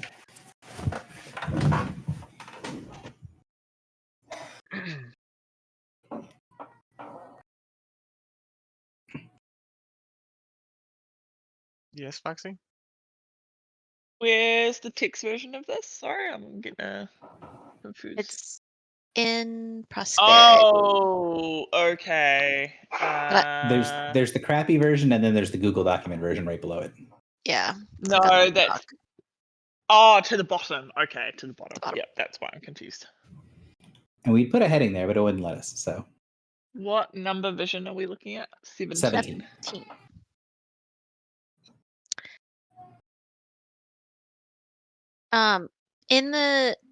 In the vision, the viewpoint character says Kaifon and Delbon would stand with them. Mhm. Have we heard those names before ever? Yes. Or- Yes. Those they are are on the the They names were of the given Star to us by the Shadows. curator as the Star Shadows. Yeah. Oh, okay, those are Star Shadows. Okay, cool. So the curator, I think, gave you the list of the 11 evils, what he calls the Yeah. 11 evils. Yeah, I guess the viewpoint character is referring to the other people on the council as their Star Shadow. So this leaders. guy, the viewpoint character, is the voice of Nihal, and Right. has a moment where he's like, "Oh, have they all betrayed me?" And then he goes, "No, no, no, no. Kaifon and Delban, even if everything else happened, the voice of Kaifon and the voice of Delban, they would not betray me." Right, but he's not thinking of himself as like, oh, I'm Josh. And No, he's thinking of himself as I am the voice of okay. Nihal.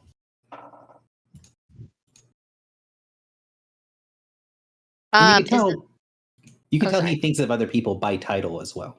Yeah. Is the Minotaur body of Akamar, is that Sap or App? It is not. That is a good question to ask. Was there another Minotaur in that party? Just those two. Just those two. Just those two. Is it the Minotaur from the HK vision? It is not the Minotaur. It is not either of the Minotaur from the HK vision either. Okay. So we don't recognize the physical forms of any of these.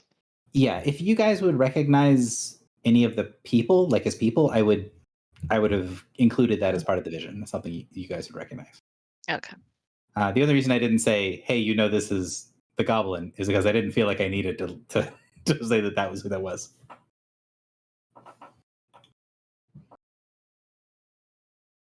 So what did we say to Mark? Like, we told him he like agreed to help us against the adversary if we brought the dragons back, right? He said he can do a favor for us at any time, but don't call him until we save the dragons. But he was going to hunt walkers anyways because he likes doing that. Oh, he was going to do it anyway. To be Okay. clear, it's not you need to save the dragons first. His perspective is my draconic armor isn't functioning correctly, and I don't know why. Yes. So if you summon me again, you need to tell me why my dragon armor is broken.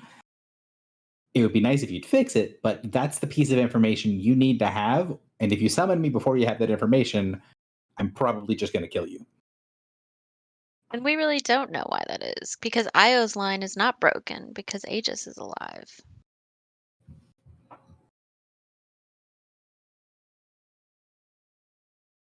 Oh, this is Merc, right? Mm-hmm. So Merc is. Hang on. We have a. I'm gonna put it under the courts.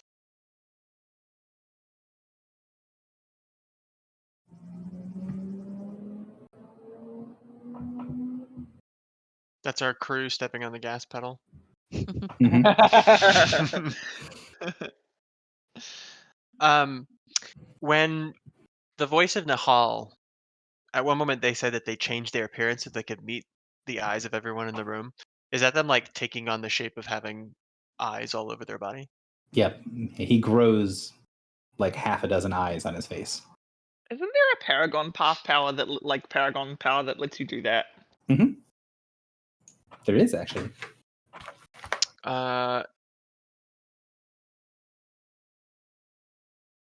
Is it?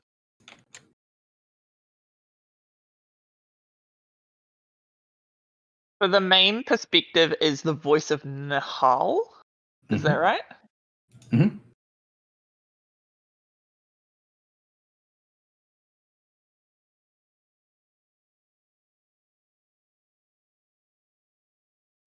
So my main question, which I was asking at the very beginning, but I never re-asked, was like, do we need to be concerned with the threat still? Because they were threatening to just like starve everyone, but they're dead. But I don't know how much of the threat was from them directly or from the actual. Well, it feels like So- this gives us insight into their plan. So he says something when he gives his plan. What does he say about his plan? Or are they doing it? Like who's doing the going and getting the weapons to attack the population centers? He's already sent servants to go get the weapons. Right. So he says Um, even now. Quick question. The three that we encountered, or like the three Star Shadows in the vision of the ship with Dalsath, that was Hadar, Kamar Akamar, And Gibbeth. and and Gibbeth. Okay. Thank you. So at the beginning of the vision, I'm just rereading through it. The avatar or whatever of Nihal is kind of like poo-pooing the other nefarious plans. So he's saying one of the plans is Karad means to use an alignment of energies to twist the language that bonds two tribes of people. The one talking right now is talking about a potential window to explore the cause. And so that also seems important. So I was thinking that Karad, yeah, Karad's, that was, I'm thinking, the blood pact between elves and Endeavor, Oh. or the mutations that are happening also in Endeavor with Ooh. the blood pacts with abyssal creatures. I will say that from this guy's perspective, when he's thinking about twisting the language that bonds two tribes of people, you could think he's thinking of it from like this guy is trying to fundamentally alter the language Right. to Like break Tower of two- Babel style. Yes. I don't think we've heard of anything like that happening.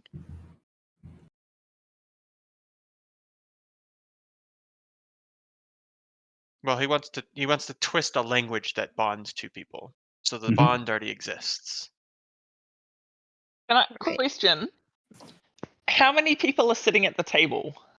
Is it 10 or 11? There are 11 chairs and there are 10 people. And one of them is empty.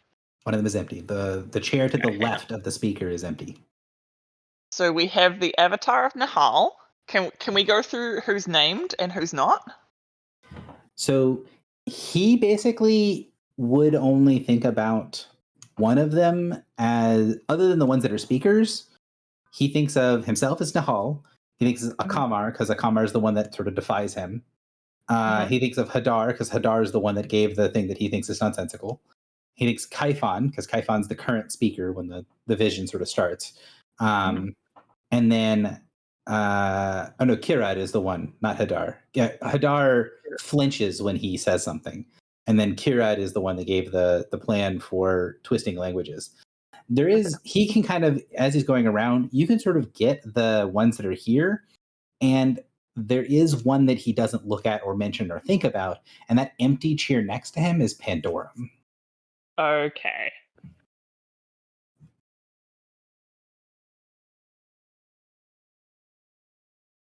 And you get from the perspective of the character that it's not like someone didn't attend. It's like there's that chair is never going to be filled, right? Like that's not a like one person didn't show up to the meeting thing. That's this chair is always left open.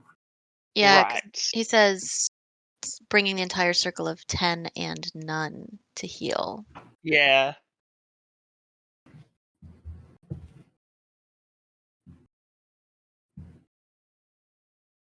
So does that mean one of the Star Shadow types is dead forever?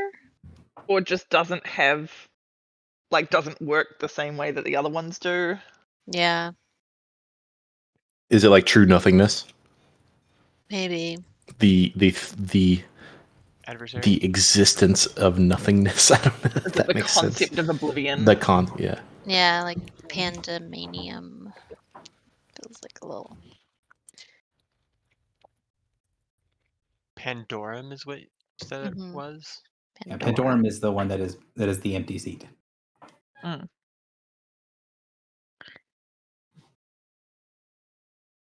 Do we know what do we have a mapping between the walkers and the star shadows? Is that like a correspondence? Not sure, but you do not have anything that says like, this one goes to this one goes to Okay. that one, or anything like that. Okay.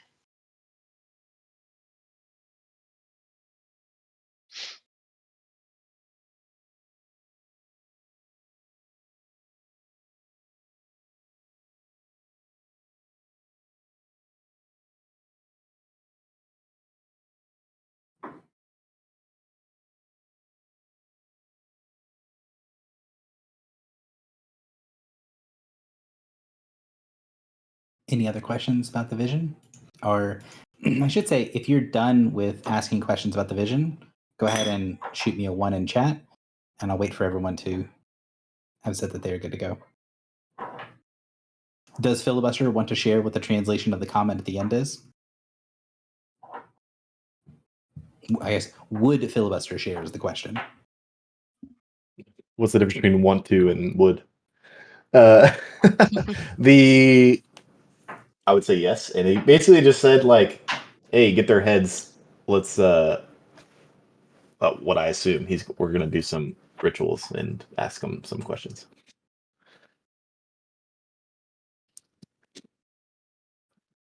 That's how I interpret The it. second paragraph.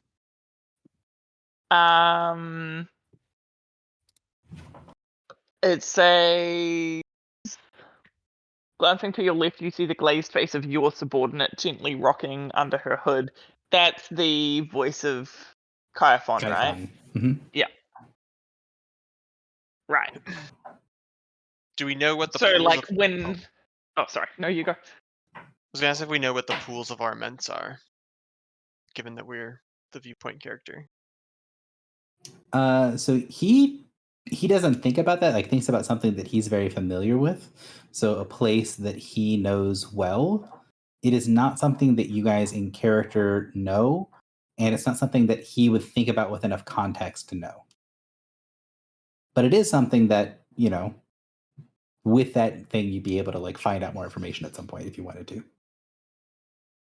You get the impression that like this is a common name. He wouldn't think about like, the pools of Arments on my homeward at this location with these coordinates.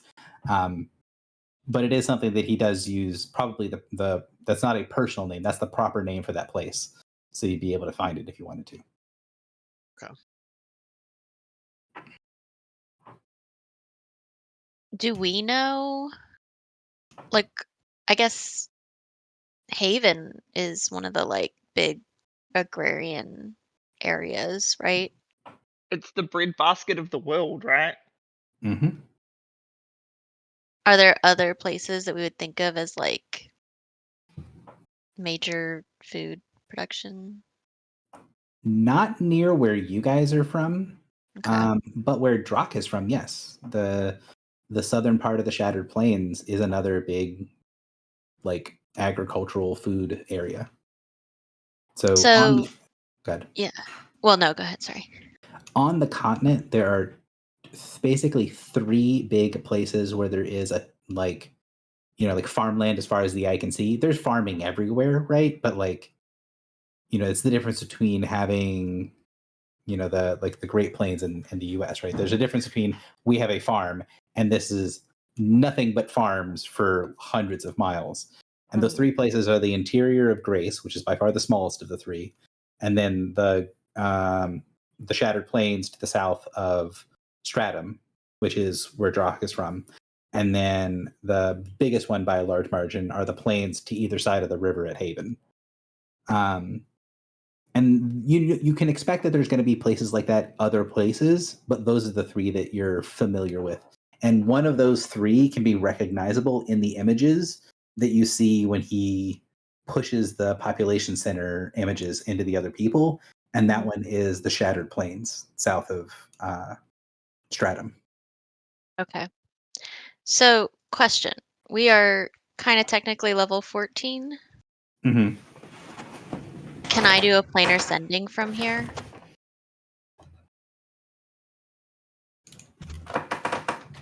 Probably. Let me double check something real quick. Okay.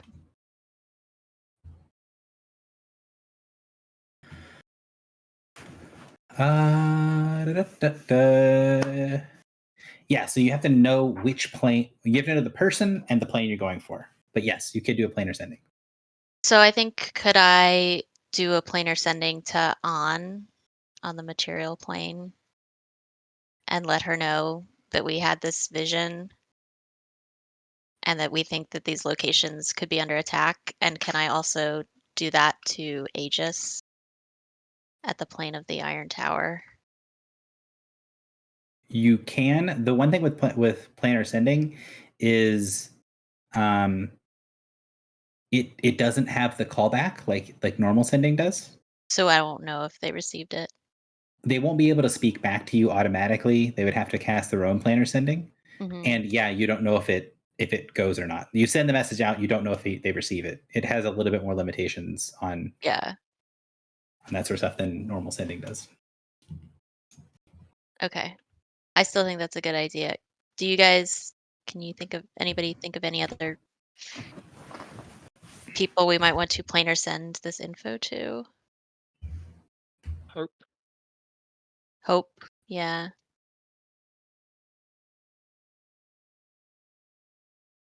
We didn't recognize. So we only recognized the Shattered Plains. Mhm. It says that we sent like half a dozen images of these centers, but did it seem like we were interrupted, as in we would have sent more? Yeah, he clearly Okay. had more that he was going to do, but like he stopped sending it because he noticed that people weren't paying attention. Right. Okay.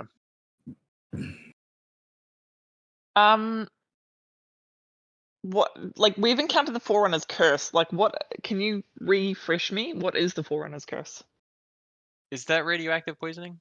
Yeah. It's Radiation poisoning. nukes, basically. Ah, right. They're gonna nuke the field. So he's found 11 caches. Yeah. He says he's found 11 caches. But he really only found 4, right? Correct. Yeah. Okay. But we've already been nuked once.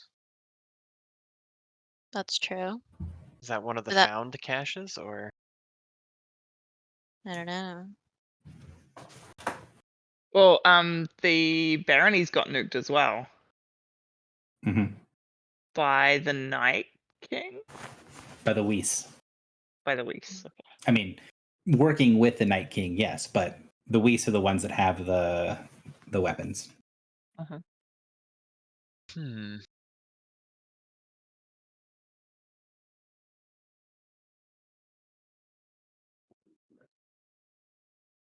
And your characters are aware that the delineation, right, is that the Night King, the Turi court is basically the Shadowfell court. Like that's where their home base is. That's the main thing they care about. That's their mode of operations, working from the Fell. Whereas the Whis work on the Prime. They do work on other planes as well, but primarily they're concerned about like deep space on the Prime. They're the far outer space vampires.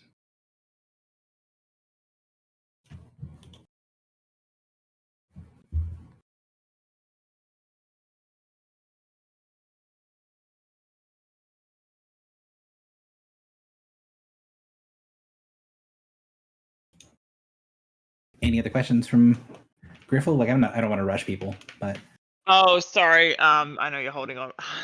No, that's fine. I'm good to keep going. and of course, if you guys have other things that you want to do, if you have other questions that you find out later on, by all means, shoot me a message, ask whatever questions. We're used to doing the vision stuff by now, but so wake up in the morning with the vision. There is one last thing that I'll do at the very end, which is you guys know what it feels like to meet someone in one of these visions, or to have someone in one of these visions as the viewpoint character as someone you know. There is that weird sort of extra sense of familiarity. Not only when you then meet that person later on, you have that sense of connection, but if you have that going into a vision, you can feel that in the vision, right? You feel this connection that's already exists, whether you know them or not. Same thing, the thing that you felt when you got the vision from Jua. This is a little interesting because you feel like, oh, we should get this thing from seeing Merc, but you don't get anything from Merc. Merc doesn't feel familiar then, but at the same time, there is this thing of like, Merc was very clearly operating with some sort of illusions, magic, disruptions type stuff. So while you don't have that familiarity, it is reasonable to assume that it's probably something to do with Merc's thing that he's doing, of him being an assassin and being hard to detect.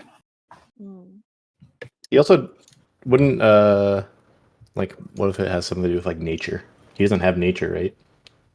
Merc has a nature. I thought he existed outside of that system. Mm-mm. Oh, okay. Never mind.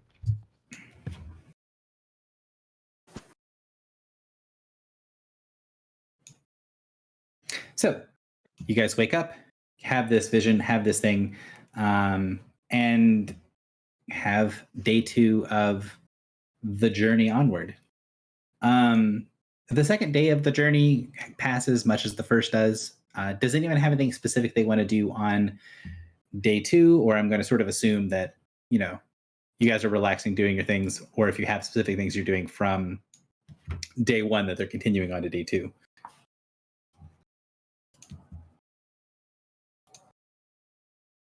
Yeah, I think I would just continue working with Al Shaib.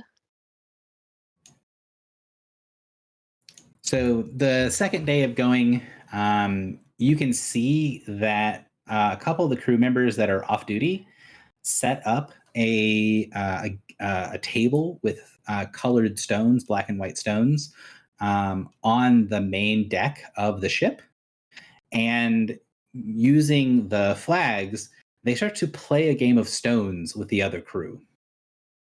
That's cool. And there's like, the process takes a long time, but you can see that crew, like, there's technically only 2 people playing, but it's in full sight of the whole crew. And you can see that there's this sort of like vested interest in the which crew wins the game of stones. And there's this kind of like relaxation from the crew, right? Of like, okay, yeah, we're doing this crazy thing, but you know, we are also have this like go team moment of our team's board player versus the opposing team's board player.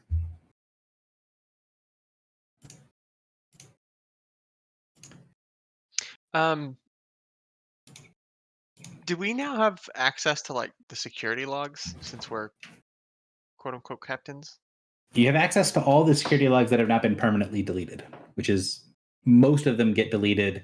And you guys have the piece of the log that says that because people keep breaking through security, we're going to permanently delete the logs and store the long-term logs at a location, which is at the church. So you do have access to the security logs, yeah. Can I figure out what the unauthorized temporal intruder was? Who or what that was? That was the judge. Okay. All right. So that was the judge from the very beginning, and he basically, the ship stuck him in a time loop because they couldn't figure, because he kept teleporting around the ship, and so the ship basically put him in the buffer zone forever. Okay. Bound temporal intruder. That's what it was. I seem to remember that was our suspicion, but we couldn't actually check the log to see if that was correct. Yes, you can check the log now and see that that was correct, and it was basically the guy hitting the automated defense system and then as the more he thrashed to get out of it, the more the system assumed that he was a threat and tightened down.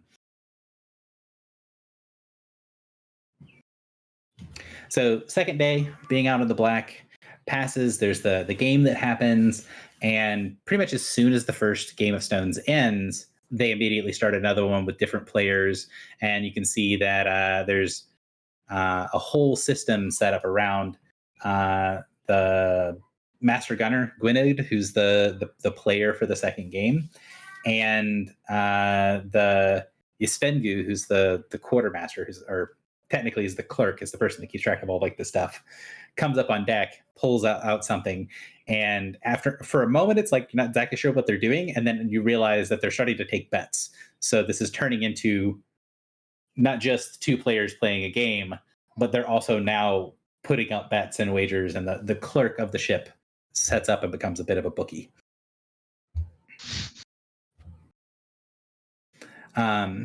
The day goes on pretty normal, although about midway through the afternoon,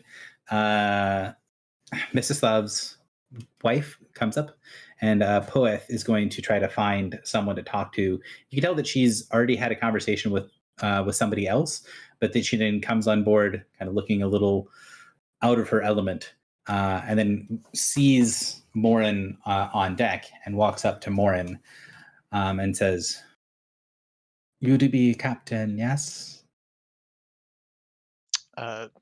Yes, my lady. She kind of smiles when you say "my lady" and goes, my husband, he be person who would make waves. He be saying proper channels. I be saying I need a thing. I be thinking you the person that knows the thing. I just be asking." You can tell that her comment is pretty rudimentary.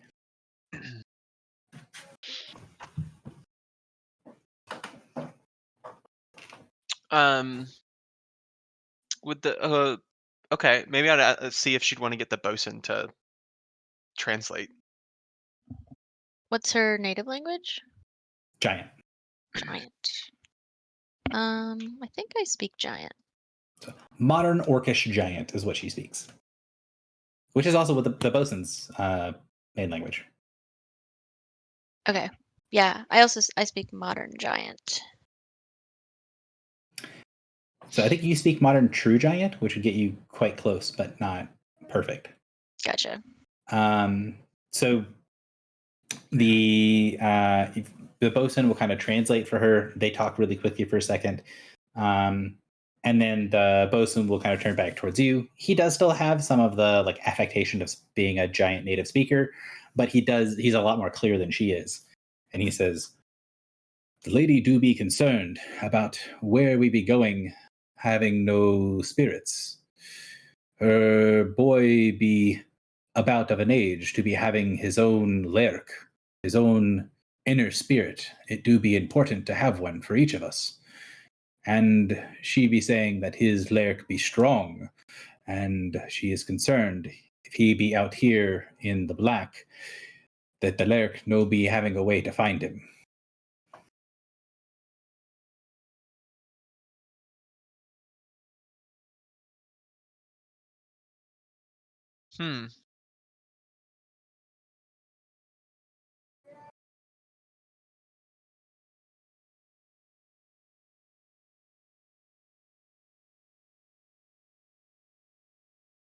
I don't know. I guess if it's strong enough, it'll find him.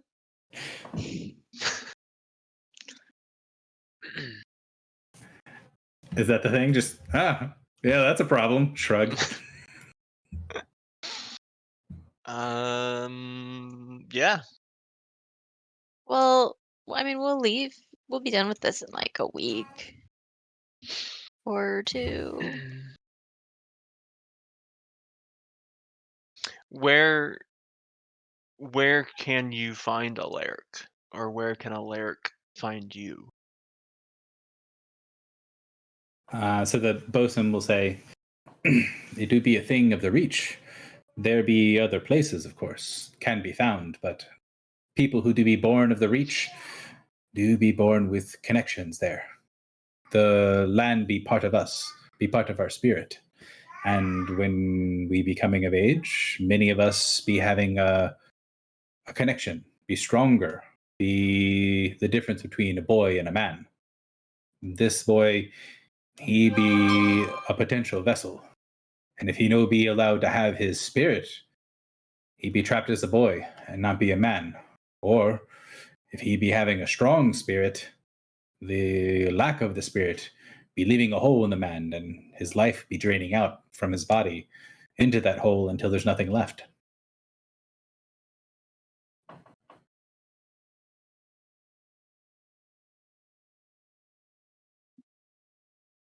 Any idea how long he has?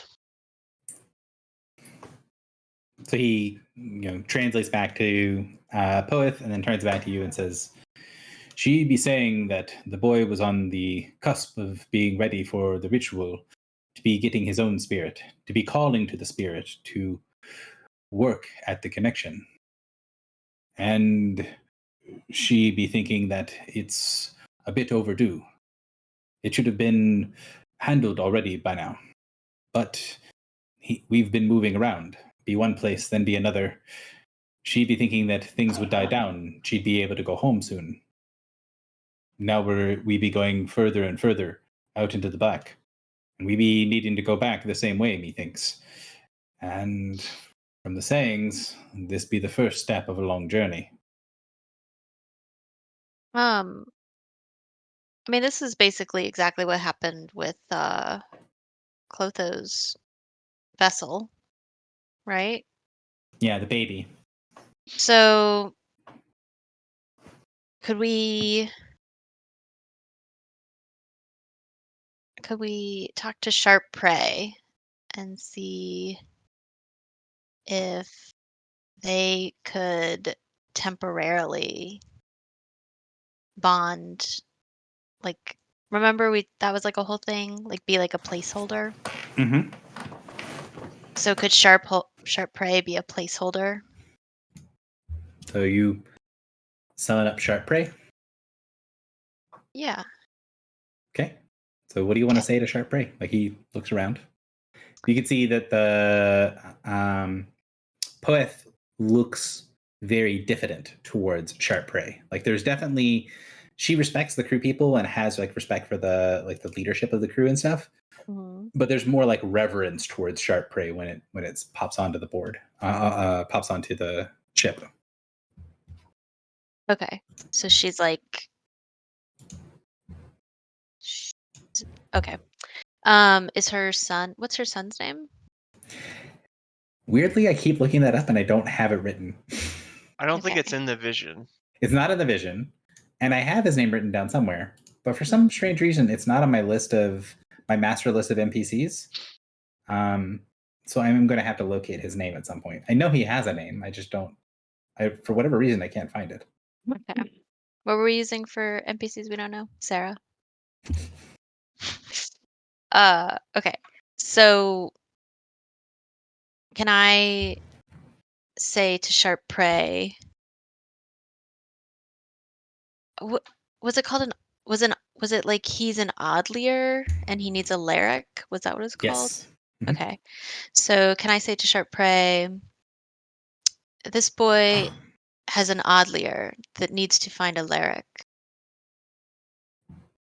Would you be able to either help us bring a Lyric here or temporarily serve as a Lyric to this boy so that his development is not arrested for the lack?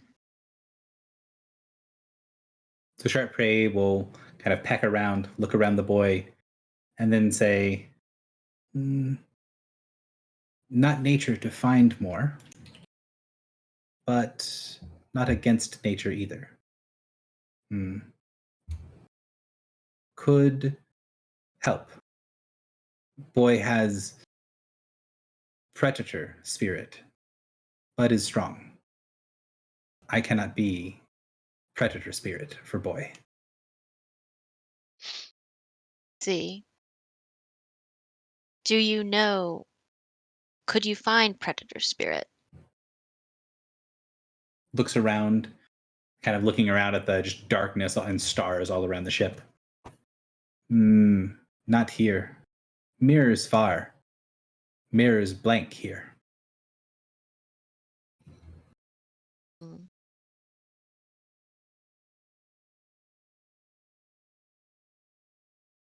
And so you could not even temporarily bond with the boy?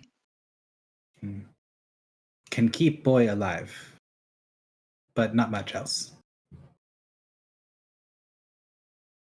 Well, we thank you. That will have to do for now. And I would explain that to the mother, Poeth. So, Poeth would basically ask the permission from your companion and ask your permission to do the bonding ritual, like knowing it's not going to completely work, but to kind of be a band-aid on the fix between here and there. Mm-hmm. And if everybody's okay with that, she will go and be happy having a solution. And then telepathically to the party, I feel like if we reach the grave of summer, there may be powerful spirits that the boy could connect with there. If you bind him to grandmother and kill off another child in the process. Oh, like a Narsenhar, maybe. Maybe this boy is worthy of Narsenhar. I will say that you're aware that the boy is not sort of vessel quality. Okay. I think grandmother is already living in my sister anyway, so. Wait, your sister? Hmm. Her sister is her grandma. My sister is our grandma. Beautiful bit of English there. So, the second day passes. There's more of the sort of the unease of the initial journey is past. And about the end of the second day is when everyone's starting to feel comfortable, then has to get very uncomfortable all at once. Anak jumps from ship to ship and comes back and talks to people and kind of walks through the process of getting ready to spin the ship the other way.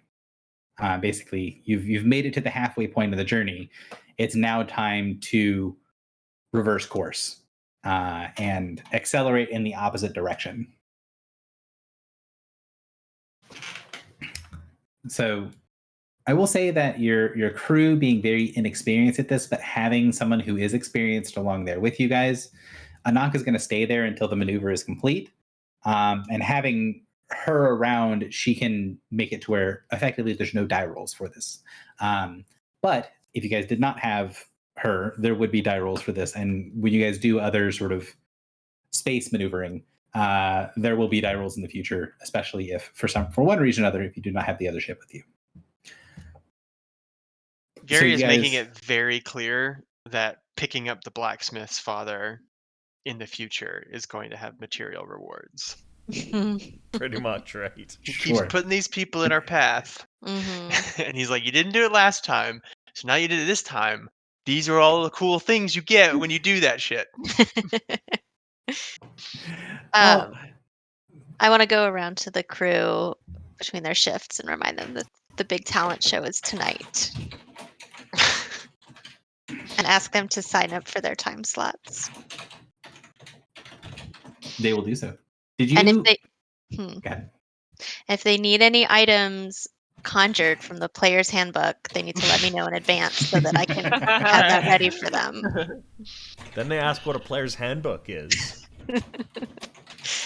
General store. And they go, wait a minute, are we non-playable characters? Are we the NPCs? So yeah, maneuver happens. You guys have a good talent show. Who wins? I don't know. What did they do, Gary? Come on, we need I'm a looking back at the full crew. rundown. Carrie hates this. Now I'm looking back at the crew and I'm trying to think if there's anyone on the crew who would be able to do something that was better than Argal. And I don't think the answer is yes. I think Argal is going to have sort of the winning act. Because I don't think anyone else does anything as flashy as he does. And what does he do? He So- flashes. No, Argo basically does a like dramatic reenactment of like a naval battle using the ship's wards. So basically a full-on like illusory ship-to-ship battle reenacting sort of a battle that the crew all know well, and is a battle that you guys don't really know much about, but it looks cool. And it's the foundation of what ends up becoming the royal line for Hardhome. So this big naval battle takes place.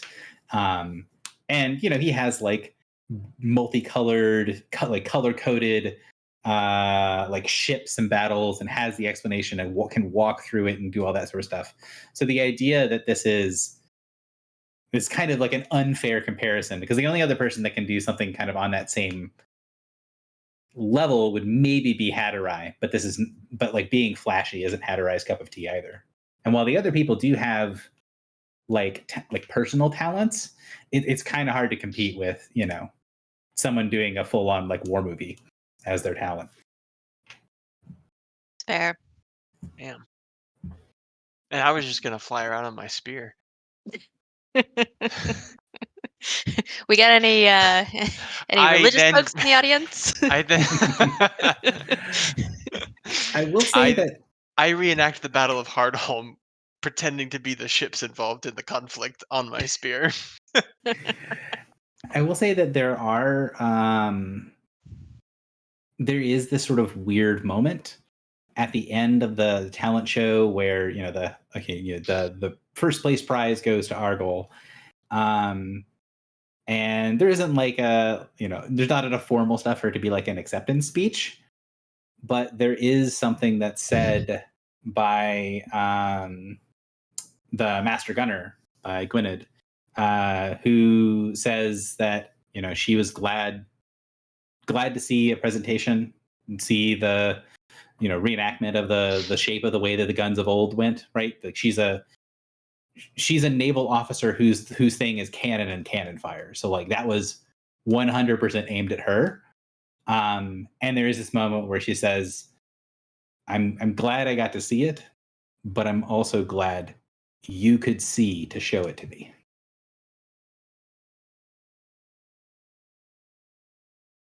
Because at this point, Argol's almost completely regained his vision. Yeah.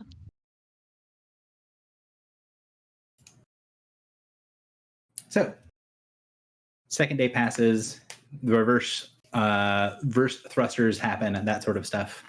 And on the what would be the beginning of the third day, you can see, and Griffel and I talked a lot about this, where basically she's going to be spending a ton of her time digging into the ship.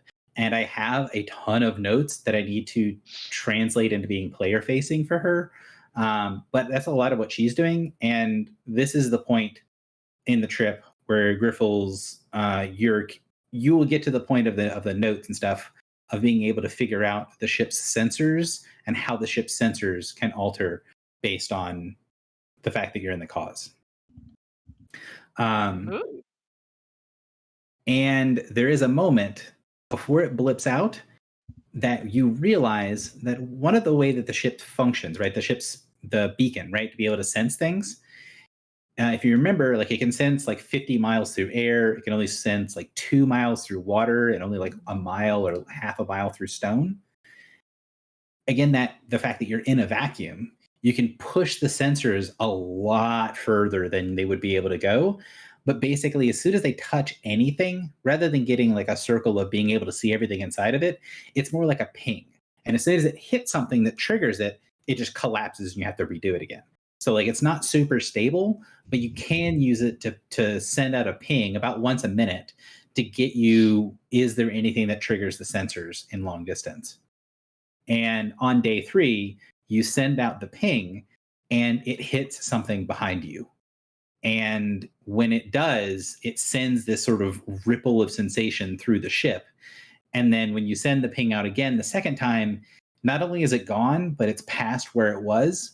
And you are now familiar enough with the ship to recognize that that thing is probably still there, but you can't sense it from the incredible distance away.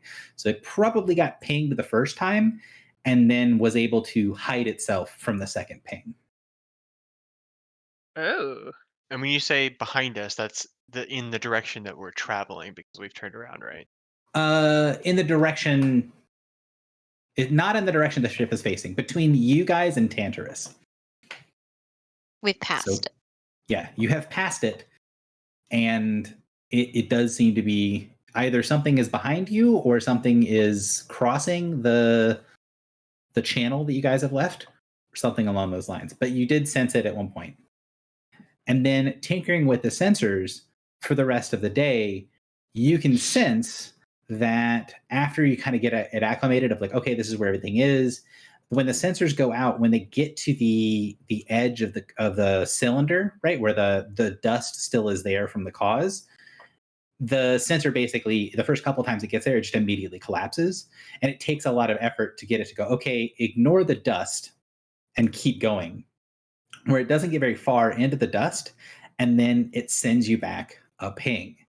The second time it sends a ping, which is about 6 hours past the first ping you get, it is continuous. Every time you send the ping, it comes back as the same thing. It is a long way away from you, and it doesn't seem to be entering the tunnel. But in the dust, in the one side of the cause, about 50,000 miles away, keeping pace with you is something that is being read by the system as being a Category 5 Leviathan. Oh, what the hell? Oh. Are there Leviathan in space ever? You've not encountered one. Oh. Well, the Leviathan are like the pets of the Star Shadows. Remember Oh. when we launched the Leviathan into space? No fucking way. It's the same one back for round 2.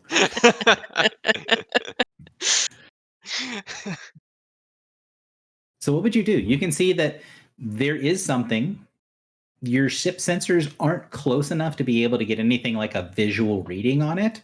And you'd have to alter your course, not dramatically, but scarily in order to do it, right? You'd have to alter your course in such a way that you could get to the edge of this corridor to get closer to it, or to the edge of the corridor to get it the other way around. But even the tiniest, change in trajectory, because you're going so fast, it's really dangerous to change at all, even though you're slowing down now. What would Griffle's reaction be to seeing this? What the system's reading is a Category 5 Leviathan keeping track with the side of the ship. Well, first I'm going to tell the others. Okay. Weird. And then I would probably signal. So hang on. So it's basically saying the other ship is a Cat 5 Leviathan. No, it's saying it. It doesn't. Your ship sensors, other than picking up the ship as being an object that exists, it doesn't recognize the other ship as anything special. But the ship sensors go to the edge of the corridor, which you're able to figure out is about 100,000 miles across. So you're in this tunnel that's 100,000 miles across. And at the edge of the tunnel, just outside of the tunnel that is going through the area where the dust is that will destroy your ship if you go into it. So next to us, but outside of the bore. Yes, outside of the bore. Okay. But keeping pace with the ship is something that's registering as a Cat 5 Leviathan.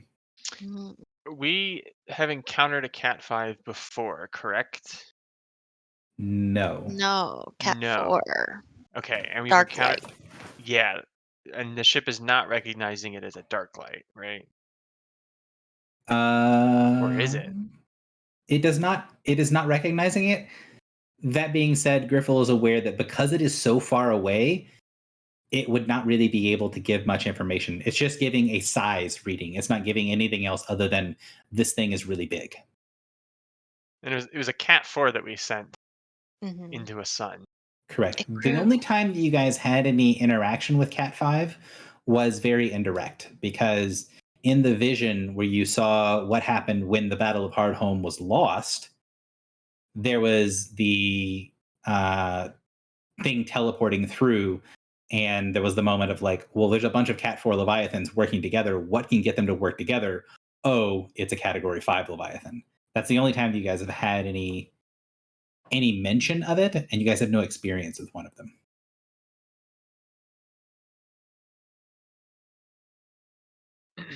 We've also been told the Leviathan are a Soban, Yeah. right?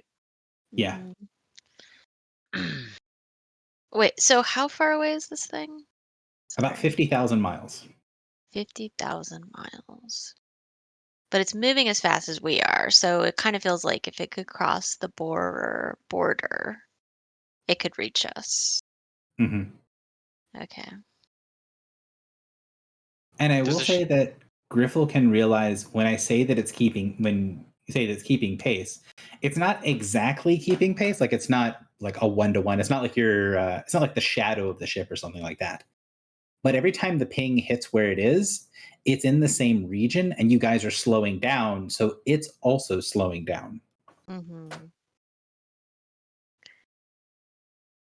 Well, I mean, we don't have anything that can do anything about that distance. I don't think we can do anything about it at all, really. Yeah. Didn't the Category 4 Dark Light almost fuck our ship? Yeah.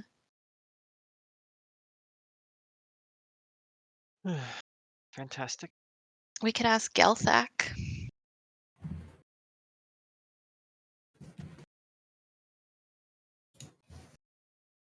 Someone else who needs to be on my list.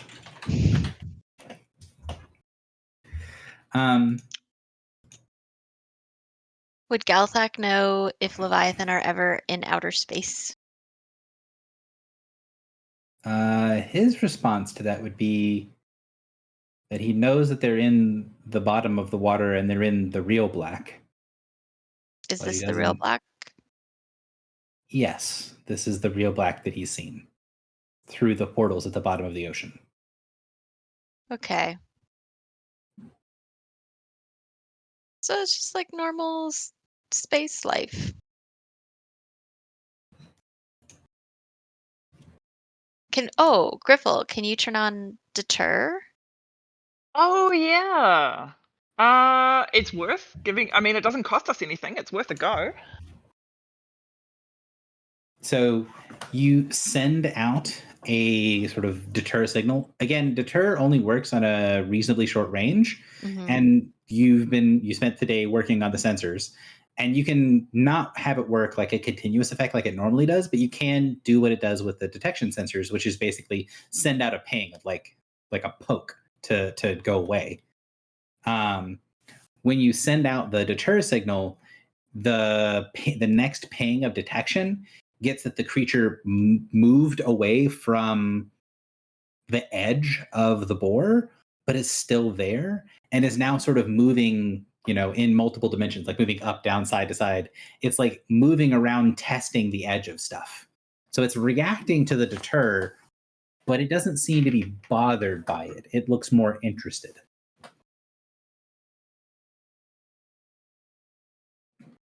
Would Crom be familiar with this?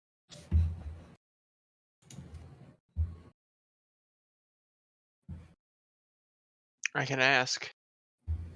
Please do. So I don't know who it is that's doing the flags on our ship, but The bosun. I'll have them call me a lift, a gift. So one of the Ask if I gifts can will speak with Crom. come across. It does take a few minutes to happen, and over the course of the couple of days, you've realized that every time someone jumps across ship, it's basically been these two people It's been Anak and I think Senju is the guy's name. And you can recognize after doing this a couple of times that the only two people that seem to be willing to get on board of the ship are both people who were returned as part of the initial hey, I need X number of people to navigate my ship back to harbor. They weren't in the primary containment for a long time. So the ones that didn't get radiation sickness are the only ones that seemed willing to jump back to the ship. We said we were sorry. So I don't know that we Senju- said sorry, but we did fix the issue. So Senju jumps you across, and Captain is there to be able to talk to you. He comes up on deck. Are there any I don't know, sensor outputs that I could give him, or perhaps Griffle would also want to come to share sensor data? Their ship doesn't really have anything like that. Yeah. So I guess I'll just ask Captain Crom if he's familiar with the Leviathan of Sulban. Somewhat, yes. Are you familiar at all with them out here in the black? I do not believe we have Leviathan here in the black, but my understanding is we have something similar to your Leviathan. There are great beasts that travel between the stars that are as dangerous as the stars themselves. We have Kraken. Great. I think we found one. So he kind of blanches at that, and then he looks over and he sees the first mage that's sort of sitting there, who's got a whole bunch of things in front of him that look like they're sticks that are white on one side and black on the other. Kind of look like think of like dominoes, but instead of being a number of pips on one side and a number of pips on the other, it's like the top part is black and the bottom part is white. And he's got this whole field in front of him, and he's flipping them over and looking at them and thinking. And then he kind of goes over to him and sits down and says, "So, do you happen to see anything interesting in our future?" And the first mage shakes his head and just like, "It's hard to see anything ever with that other ship close by. It's like, Captain, I don't know what the fuck they do to things. It's like they..." And he just sort of gestures to the board, which it doesn't have any meaning to you, but you can tell that both the captain and he look at the board like, that's confusing. And so the captain says, "They say they've spotted one of the astral beasts. I would assume you'd find one of those if they're in our future." And he kind of shrugs and goes, "Probably, but I don't know." He kind of looks back over and kind of looks around and says, "Are you able to divine the way? How do you know that there is one of these creatures out there?" So the first mage turns to Morin. Our ship's sensors are able to detect particular... I don't even know what to call them. Because I don't think we really understand what it is that it's sensing to identify a Leviathan, right? Yeah, it senses some sort of energy signature, which you thought was unique, and you're now finding out is not super unique. Yeah, but it can detect both Leviathan and dark lights, right? It just uses a different thing to identify that it's a dark light as opposed to a regular Leviathan. Correct. Yeah, so we have ship sensors, and if you'd like to take a look or have one of your pilots take a look at the sensors, I'd be happy to share them with you. So the first mage is nodding his head along as you're talking, and he says, "These ship sensors, they could tell you where it's going to be, where it is. What sort of thing do you get to learn from it? How precise? Is this a current reading or is this a future reading?" This is a current. Oh. Is it a future reading? No, it's a current reading. Okay, cool. Because you can tell Oh that man, from we just their avoided ship. we just avoided making that so much more confusing. So from their ship, they do basically all of their magic and looking around is all a complex series of divinations. Right. The whole like ship sensors thing is not really something that they operate under. They divine their way along. And so he thinks about it for a second and he says, Captain, if you would, I have some bones to throw. You aren't planning on and then he looks back. He says Captain talking to Crom, and then he looks back to you and says, Captain Morin, you are not the pilot of your ship, correct? That is correct. Excellent. And your pilot is not planning on changing course, yes? Correct. No. Good. Okay. So, Captain, and he kind of rummages around a little bit. He hands the captain one of those sticks with like the white and the black, and then he hands him a couple more. These have white and red or red and black. And then he says, all right, I need to toss the bones, and I need you to think about changing course. And Captain Morin, if you could explain to my captain where this thing is, he can command the helmsman to think about changing course to that direction. Okay. Well, the field that we're in is about 100,000 miles across, and Is it? our Yeah. Okay. and our last reading, and we've had multiple readings of this entity. It's approximately 50,000 miles away from our ship, just outside this sphere that we've bored. And so he's going to ask a question that you would also be able to answer is basically, could you point where it is, like what direction that's going to be in? So he Yeah, can it's make that a way. helms. So he commands the helm to not change course, but to consider changing course, and then hands him the token that's white and red. And then you see the guy sit there and then cast a spell, and you can see he's casting a very similar divination ritual, a pretty low level one, but it looks like one that he can do like not only fast, but it looks like one that he can do a bunch of times. And so when he flicks over the tokens, he's not just casting one ritual. It looks like he's asking a question really quickly, and he's casting a whole bunch of wheel woe, like back to back to back. So he's trying to basically, brute force divine something using several different questions that are all similar in the same area. And then after a moment, he shakes his head and goes, well, Captain, I'm not sure exactly what this tells us, other than their sensor is correct. It seems that there is a kraken keeping course with us, and should we approach it, it will attack.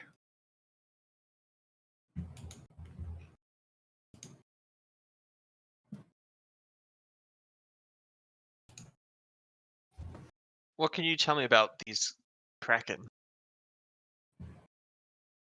So he takes a deep breath and goes, well, they're the bane of diviners, more or less. Creatures with a will and intellect that can adjust to things. We don't navigate around the cause by finding where something is and getting a route to it. That's just as simple as moving from point to point to point. There's more of, well, none of this. He gestures vaguely to the way that you guys are going. He's like, this is not how we navigate. Typically, we have to curve the ship in arcs in order to make our way through the ebbs and flows. And these channels of clean space that run through the cause, they tend to be the spaces that the kraken either go to feed or go through for some other reasons. But they are the ones that tend to be the death of any ship that has a good diviner on board. Other ships that don't have good diviners, they hit other things, but they're one of the few things that can cause a diviner ship to become well and truly fucked. It sounds like they're dark lights. So It does kind of sound like that. Like they have a This- mind of their own. Is that something that you would say Morin to him? Because I know Morin's the only one on the other ship right now. Yeah. Yeah, and I would ask. I don't know if I'd say it sounds like a dark light until I ask. Do they guys- manipulate the diviner into approaching? It depends on which one it is. I think most of them just can't be divined, or their motions are too erratic, and so the diviner doesn't see them until it is too late. But rumor says there are a few of them that foil the diviner specifically, trick things and ships into going into places that are supposed to be clean and then devouring them. We've encountered something like this before on Solban, called a dark light. He kind of nods at that and says, Ulbin al-Shari. A similar phrase. Yes. We call it the black light, but yes, a similar thing. The Krakens that have that intelligence, they are star killers, able to mimic a star, a waypoint, something in divination that you'd use as a point of reference. And then if you use it as a point of reference, it would lead you away and destroy you. We believe that they are very intelligent, those specific ones. Ulban Ashari? Yeah, Ulbanashari. Yeah, I'll write it out.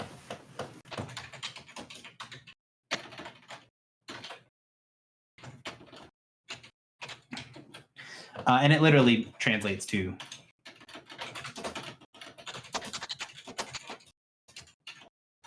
so the light that is black. So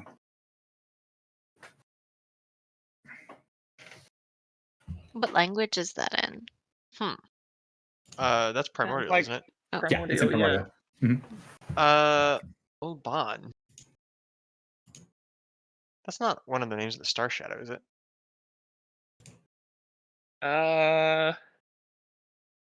It is Ulban Ulban. is one of the Yes. names Yep. Star Shadows. Yeah, that's what I thought. Good catch, by the way. Well, I mean, We were All just talking about 11 it. It's still good. all 11 of the Star Shadow names are used in Warlock powers, so like I'm recognizing lots of these. Yeah.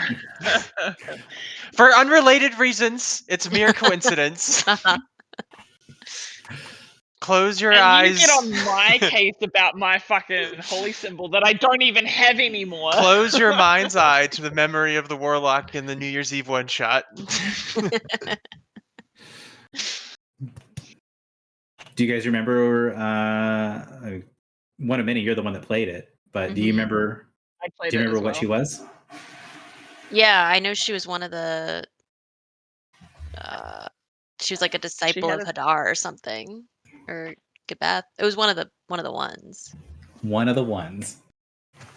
One She of had, the ones like, of many. She specifically had a star pact, though, didn't she? And Yeah, there was yes, like she a did. mention of like her going crazy because she had a star pact. Like everyone sort of took it for granted that she would eventually go insane, but they didn't know like when or how. It's just like a ticking time bomb. So she would have been one of these cultists from our vision, Yeah, because she was a raised. She was a student of Kaifon, is what she was. Oh, because she was like raised in a monastery, right? Mhm. Wait, she was a student of Kaifon, but that's not what she was called. She was like a. But She had, like, you a said we pact of didn't Gabeth or something. recognize. Yeah, you said we didn't recognize any of the people at the table, including Kaifon. Correct. The voice, yeah. But the she voice just of Kaifon is a different person. she Yeah, just that's- was like a kid in like a monastery, like a big monastery. And Student of Kaifon is literally the name of the path. Like, this is me talking mechanical element. mm, Mechanically, she was a student of Kaifon. That's the name of what she is. that's so weird because I don't. Okay, because I think I thought it was one that we recognized, but maybe that's okay. Never mind. I don't know. I know that because I took that path on the character. It was cool. Gotcha. It was fun. Yeah, she was fun to play. I remember that. but she didn't like think she was evil. No. And I don't think she even thought she was like, she wasn't like, oh, we're gonna like kill everybody's crops because like that's what good people do. She just, Mhm. And no one else thought she was evil either. yeah, No, they just thought she was Like- using power that was dangerous. right. Yeah.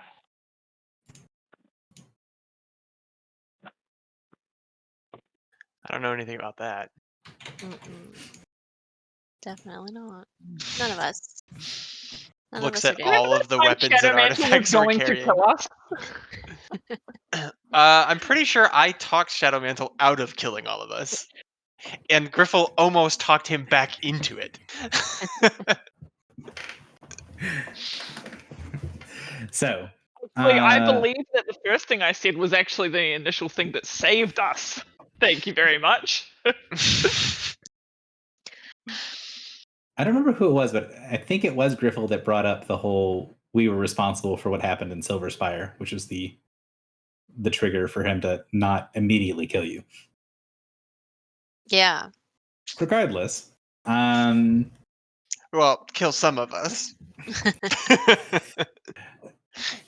so what we're having this conversation, he's like, yeah, this is what these things are, and we think some of them are very intelligent. And then calls one of them the Blacklight, calls them the Ubanashari. Hmm.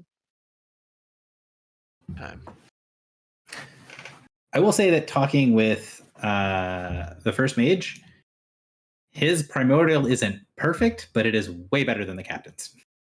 Oh. Can I ask him what the captain meant? I assume you then clarify because he looks at you like, about? Captain Crom tried to tell me about a Hatrasu. He means Al Hatsur. And when he says it, Hatsur. you can understand what he's saying. Al Hatsur is basically the death of hubris. Oh. Interesting.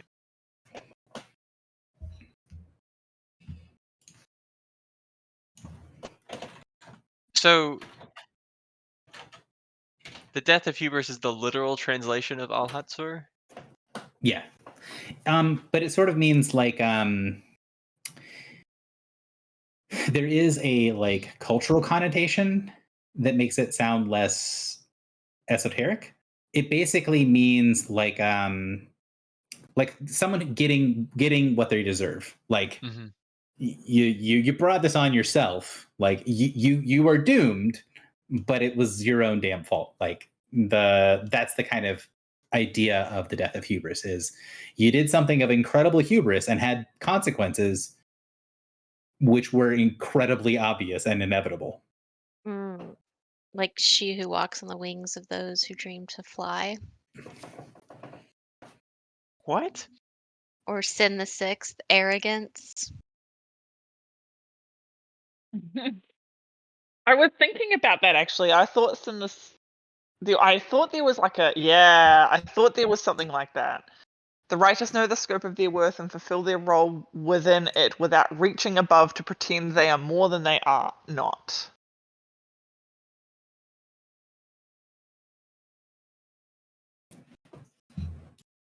Is that the like prayer for For that Sin sin. Yeah, for Yes. send the sixth arrogance, I believe. She who walks on the dreams of those who wish to fly is Hope Slayer, right? Yeah. Yes. Just a lot. No, of I don't think it's the parallels. same thing. I don't think like hope and hubris aren't the same thing.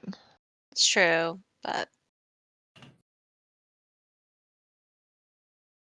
Because one theory is that the sins were named after the Star Shadows or the the walkers. yeah.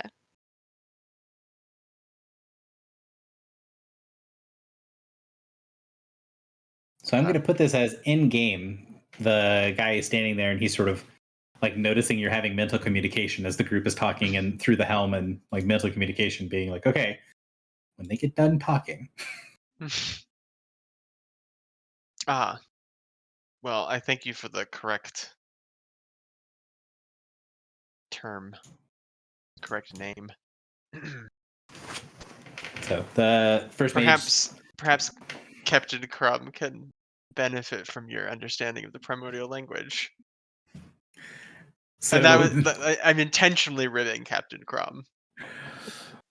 Vedamun kind of like rolls his eyes at that, and then he looks back towards Crom, and Crom just sort of like shakes his head, and he just says, "I have everyone around me for a reason. I am not an island," and he walks off. And I hop on my Githyanki's back and fly across to the Superstition's end, waving my cowboy hat wildly.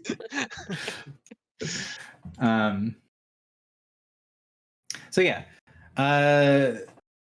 basically what they're saying, the conclusion from the perspective of the other crew, is that they think that this thing is shadowing them, but it's not getting any closer at the moment. And if they get closer to the edge of the wall, it will attack. Okay. So, is there a plan of action that you want to do? Is there anything you want to do about that with that knowledge? Well, I actually would have asked, like, what do you guys do to fend them off? Or do you just, if you detect them, you leave? Yeah, run. Yeah. Great. But if it does come for us, then we do have displace and. Well, I guess we probably wouldn't want to use displace, but We teleport it into space and it just happens to be right next to us. and it just explodes us. I mean, if you use displace, it is probably going to kill you. But we can deter. We've got deter. It didn't seem to like that. So, end of the third day happens, and the night before you guys are going to reach your destination. I didn't know what all we were going to do as far as session today, so I didn't publish the next vision. Another one? But since it is going to be during session today, let me see if I can get the link for it real quick. Dreams start coming and they don't stop coming. Yeah. Well, you guys are, It's a little Smash Mouth reference. It is on my like I have set points where it happens, but the days are passing very fast because you're basically during downtime. Mm-hmm. Right.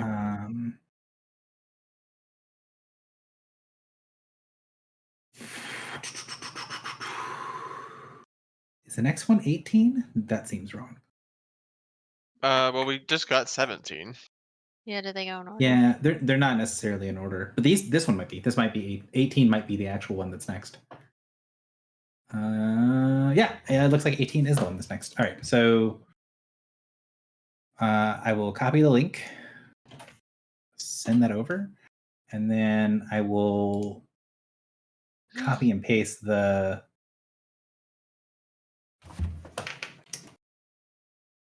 thing into there, the full text.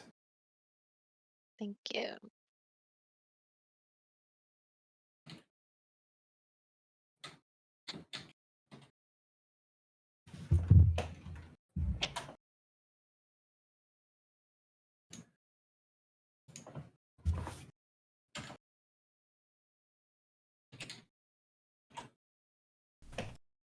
All right, so we took a break for everyone to get the second vision of the trip, and now we can sort of discuss. I put a copy of the physical of like the text version in that other vision document you shared, and it does have a correct heading that works. So, what questions do you have about the vision from me?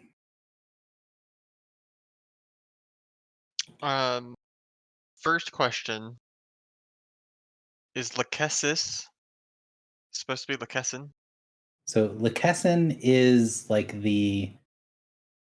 like a person who belongs to that category. Lachesis is the actual name. Ah.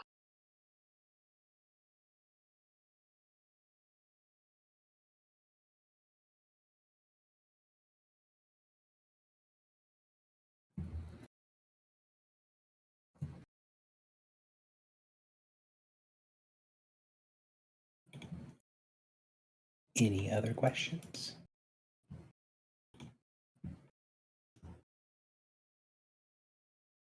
Is this the first vision we've gotten where someone has not died? I don't think so, but there are not many of them. Because like you get the vision from Hatterai where Hatterai doesn't die. Mm. Most of the visions do have someone dying in it. And excuse me.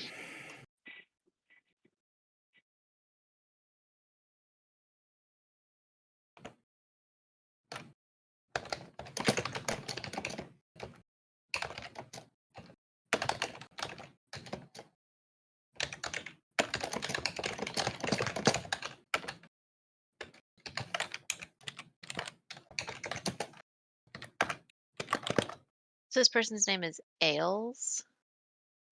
So the guy's name is on there a couple times. It's the person who's being addressed. It's Centurion something. The one guy calls him Ailes. It seems like he knows it as like a pet name. So his name is Falgren Tall, but the guy calls him Ailes. Okay. And the only person who calls him that is the one that seemed to like know him very well. Mm-hmm. Is there any indication of when these letters were written? Yes. So all the letters are dated, and I will give you a list of the correct dates.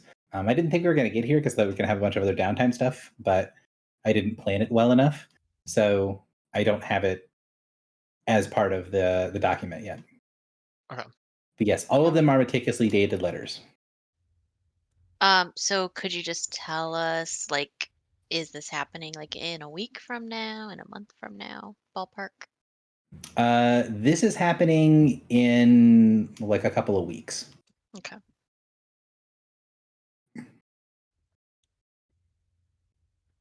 And I'll give you exact dates when I Yeah.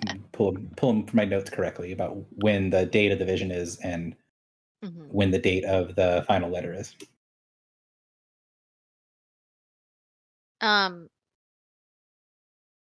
So when he's thinking about the rings, he's saying he remembers Avar. Mm-hmm. Do we have any additional context for that, either from the vision or what we know? Avar's frozen heart is where Gwendolyn died, right? It is. Oh, okay. So this guy, if we can get to him in time, maybe he could tell us about Gwendolyn. Maybe he Well, was in there time with her. implies that he's dying. I don't think he's dying. Well, if he gets kidnapped by these hags, we might also not have the opportunity. I think the hags are coming to us, brother. Yeah, but I don't think they're gonna just leave him. Seems like he got pierced by a weird vine that might kill him. Isn't he? He's just mind controlled now. Maybe. What do we know about hags? Hags are pretty common in the mythology of the world. Mhm. And they are kind of as described. They're supposed to be witches that are evil, dark magic, a lot of the things that you would expect. The one difference that sort of separates things where it's like, for example, the Witch of the Fangorfen, she's never referred to as a hag because one of Yeah. the things that is big for hags is that hags are always in sets of 3. That there's always 3 hags working together in a coven, whereas the witch doesn't the Witch of Fangorfen doesn't have a coven, so she isn't referred to as a hag. There are some people that would say it, but it would not be something that'd be common. And they're claiming that the third hag is Lakessen. Mm-hmm. Huh. So that's weird, right?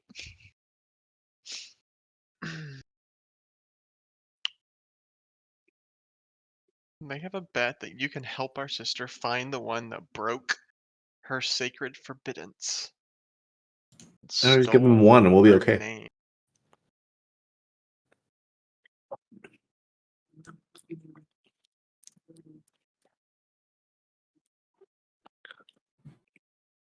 I'm still like reeling from like how even do these visions work, because yeah. Magic. But that's not a satisfactory, like, maybe in someone else's game, sure, like a wizard did it, but like not in Gary's game. There not is a really logic to this investigated. system. I don't think we've ever asked What? anyone who knows that question. I thought mean, we we- asked the guy in Tentris. We asked a lot of people, Yeah, but but nobody he- knows. He knows about control rods, which these are not. These are the bones of the angel of prophecy. And that is why. Yeah, so the answer isn't that some wizard did it. The answer is that some angel did it. Is Some that angel did it. better? The claim is that we are being potentially controlled by the angel, or like guided by what the angel perceives as like. Winning the war against the adversary. Although we don't even really know why. You know, she just was commanded to become the angel of prophecy and then turned Well, into it's the like angel of we are slaughter. shown one scenario, and the outcome of the scenario we have created, we don't necessarily know what the outcome is. But we also don't know why she's picking these ones. That's what I'm saying. We're Our seeing one old scenario, like why theory- are they being handpicked in that way? Yeah, so our old theory was that these were things that were like impactful moments, or like resounding victories, or like big things or things that we should, like, we were working under the assumption that these are things that we should change, because Yes. if we change them then it fucks up plans for the adversary. Yes. But then like some of them we've changed, some of them we haven't changed, and like we haven't seen any resulting bad, and some of them we physically can't change. Like we had have no seen the idea resulting whether- bad stuff, technically. Well, okay, yes, okay, we have, but like you know, the Minotaur with the hunter killer and the infinite rings. Like, there's no way we could have ever like. But So Gary like, didn't. presumably, we're being shown visions that we can affect and should affect, but we're not. We're only being shown visions that like. I don't know. I'm just. But like Gary didn't think that we were going to get to Hardhome in time, and we did. And that's had a True. major effect. But like, what was the outcome of the vision of Hatterai? I mean, if we didn't go, well, there was the rain. It was probably the blacksmith. He probably was instrumental to bringing us to the Witch of the Fens, and she was probably important. Maybe this hag thing is happening because we didn't lock that shit down. It all comes back to that fucking blacksmith. In 10 years, Gary, you will have to tell us what all we missed. I will say that one, I hope it doesn't feel like you guys are missing stuff because you're making choices, because that's not what I want to have. But The side quests, Gary. We got locked out of so many side quests. the We need to only get notes, There was no pop-up that said, "Are you sure you want to continue?" the thing We is want to that get the like good ending. a lot of times when you ask me questions and I'm having to look up notes, it's really hard for me because the way that I organize my notes, it's very difficult to just search for things one off if it's not relevant to what's happening now, because I take notes that are prep for what I think is going to happen, what the people are and what they think and what their goals and motivations are that you guys are going to encounter, and then I take a second set of notes saying like what changed from what I thought was going to happen, why people are acting differently, if there are any like major events that I need to check off. And what I eventually plan on doing with the series, if I can ever have the ability to, like with the recordings, if I ever have the ability to have the time to sit down and edit them in a way that doesn't look absolutely horrible, is I have all of my notes to be able to say, this is the context of what's happening, and this is what would happen if they do X, Y, or Z. So hopefully it won't be in 10 years time, but stuff like when you guys were going into Tantarus and when you guys left and I was like, well, what would have happened if you took the eye with you? Like that is stuff you'll be able to see much later down the road. But because a lot of the stuff has like a bang on impact on stuff that happens later, and because you guys can go back to places you've previously been, is the only reason I don't want to share stuff in the short term, and the short term is within the next several years. Yeah, we know. Is this okay, this is probably not the right kind of question, but it's more like a large scale question. Is there any point at which we would come to some kind of like, this is the conclusion of the campaign, like it's over now kind of Yes. deal? Like, okay. So like it does have an end, we just don't know like when or how far away or like anything like that, right? I When we mean, that defeat the nuke was pretty adversary. close. Right. Yeah. So, do I have an end in mind for your characters? No. Do I have an end in mind for the campaign? Yes. Everyone dies. Do So, you like- have a ballpark figure of like, are we hitting 30 and having a climactic thing and then ending? Or are we hitting 30, playing for another year and a half and then like, Probably more the former than the latter. Right. I'm not against continuing to play, depending on what the sort of resolution is, but yeah, I imagine I can't say that more than that. the endings to me are like we reform the Celia Accords Mhm. or we do something related to that. I don't even think that that's like the goal. Like I think that's a goal, a step towards like another solution. Like I think it's one part of another solution. I don't know. The other question that I had is like, because we've been playing for like almost 2 years now, I think, right? Like, or at least 2 years I've been in the campaign. Mm-hmm. Mhm. So like, how long are we going for? Well, if we play more weeks, we can finish faster. I think So our I first said- session was like September 2020. Just so we're coming up on 4 years. So someone asked this at the very beginning, and they did not like my answer. My answer takes really as long as it hasn't takes. changed. No, My answer, your hasn't answer was, changed. "I'm stealing your intellectual property." That was beautiful. The I real love answer that. was, I expect if we go and we don't have any major breaks, we play roughly every other week, or end up having somewhere in the neighborhood of 24 sessions a year. I expect that it's going to take us about 7 years to get to the end of the story. Wow. Here, like I said. So what you're saying is we're over halfway because it's been 4 years now. Yeah.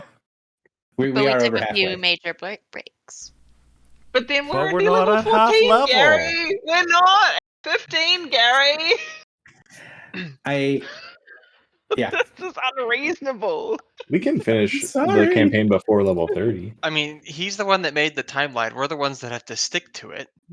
Yeah, it's all our fault. Gary's been writing the this is on script us. since the very beginning, and we're doing a poor job of following it. I will say that I apologize for being the instigator of this massive distraction from this wonderful vision that is currently happening. I will say that if you guys had an EXP bar, right, like for your levels, when you guys actually leveled to 14, you would be most of the way through 15. So I think level 15 is going to be much sooner than it should be, because I should have leveled you guys to 14 before you went to the tower to talk to the Shasek. In my notes, that's where you were supposed to level. I just didn't say anything, so it didn't happen. Gary. That's okay. Feat levels are lame anyways. Oh, guys. The Just- only just level you that I'm wait. actually paying it, I'll be honest, the only level that I'm actively paying attention to for the purposes of balancing my damn game, which is mainly where I pay attention to it in the notes, is when you hit 16. 16 is the level I have to pay attention for. So until we get to 16, it's a little bit more loosey goosey. But What when you hit happens at 16, it's the difference. 16? Everybody's Paragon Path Paragon finishes. Path. I get the big badass Paragon Path thing. It depends on the individual person and their Paragon Path thing, but it is a massive increase in the overall power of the party when you guys hit 16, and it doesn't look like it on paper, but I promise you it's going to feel very different when you hit 16 and getting your first major combat. So getting back to stuff. So from this vision, questions, comments, anything like that? Because I do have a point that I want to get to for tonight, which we've got about 30 minutes left in session. No, Hour and a half. 90. Yeah. Do we have? Oh, it's 90 minutes. Oh, then I don't have to be nearly as pushy. Yeah, Gary, don't rush me. Jesus. Can I we already forgot play what our happened in the game vision. the way we Oh. want to? Everyone is so Will be done pushy. in This moving the later timeline start. back to I- 2028. I This I tell starting all my at 4 friends. p.m. Is has made it us so for pushy. this I'm vision? sorry. It's also implied he's in the wilds, right? No, it's not. Oh, where is? Does He's a do we druid. know where he is? Well, I know he's a Yeah. druid. He is prime side, but he just came from being in the wilds. Oh, okay. Good. He's just like sitting around, like waiting. I don't under. I guess that's my question. Is like, what is he waiting to do? So basically, he was on leave from the Legion, right? He's on Yes. military leave. And so he went into the wilds for his leave and was just wandering around in the wilds, and then was like, okay, I need to eventually go back to town and like pay attention to get my mail. And so this is him returning back to the Prime, going into his hometown, and then reading his mail. That is the baseline of what he's doing. Okay. I can't I wait. just like until how all much my- shit he was. I just like how much shit talk he did about like the rest of the Legion, because clearly he's kind of like, yeah, it's my job.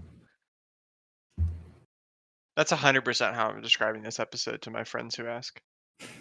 He's just sitting down reading letters. Yeah, checking our we had a vision of somebody checking their mailbox. And it's pretty much what it is. So, What is- oh, go ahead. Oh, what is No, you- Legion Lorica? Legion Lorica is the like standard issue like armor. Oh, okay. It's basically military uniform. Gotcha.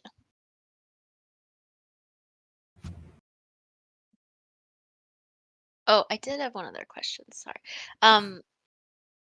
So in the vision, he takes like extra care to memorize the spell signature of where they are supposed to teleport.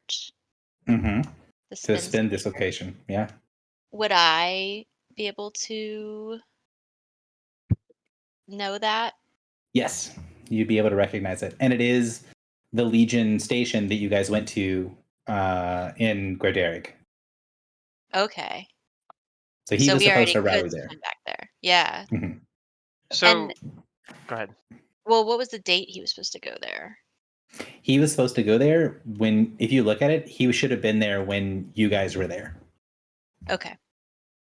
And not that anyone would keep these notes, but if you look back to that section where you were talking to Rinky and Rancer, Mhm. and there's a bunch of like shit happening in the ritual field where they were putting on all their like Mhm. long-term Legion rituals. The two cohorts that were enchanted while they were there was a cohort from the 7th and a cohort for the 12th. And the cohort for the 12th is this guy's cohort. Oh, Right. he's a 12? Yeah, he's one of the 12s. Oh. They're like the shit ones, right? They're the depends on who you ask. So from the perspective of people like the 7s, yeah, they consider the 12 sort of like the shitty versions, but the 12s consider themselves like individually second only to the First Legion, because the 12s are basically the expeditionary forces. They're the like far ranging people. They're like the rural legions, right? Mhm. And in It's the wings of freedom. in the organization of things, like they're the least likely to look the most regimented and like normal, but they're also, hey, we're going to send 5 legionaries over that hill to go do something, in far off fucking Africa. Like, they'll send them to some place way over away and expect them to get the job done. Whereas like a lot of the other legions function more like an army. The 12th Legion functions more like a whole bunch of adventuring groups together. It's like a guerrilla fighting Yeah, they're like the force. Rangers. Well, it's in comparing it to Rome, right? They had the Roman legions with Roman citizens that were from like Italy. The Italian legions were very different than the legions of like North Africa or the legions of the Middle East, where it's like the all the regiment and stuff and all the like the pomp and circumstance isn't really there because they're on like the fringes of the empire. And that's what the 12th is. The 12th are the people that deal with the borders of the empire. Mm. I like the smarminess of the the rejection from the first as well. Mhm. I did quite enjoy that. So the big deployment they're that was being called racist. for was what we were witnessing when we were in Guarderic. Yes. You were witnessing the leave has been canceled. Everybody get here. Rally to your century. And they were all going to the rings, right? Mm-hmm. Okay. And I think you also know why did he get two basically opposite letters from the first? Because in the first one, there were no openings in the First Legion. And in the second one, somebody, for reasons unknown and completely unrelated to our own actions, murdered a lot of people in the First Legion. Yeah, so now there's openings, is what you're saying. Yes. So we have an effect on the world, Foxy. Yeah. Wow. I never I mean, said that we wasn't didn't. that wasn't vision related, but well, it was never vision said we related didn't have because an we stabbed the effect. guy in the eye. Everything happens for a reason.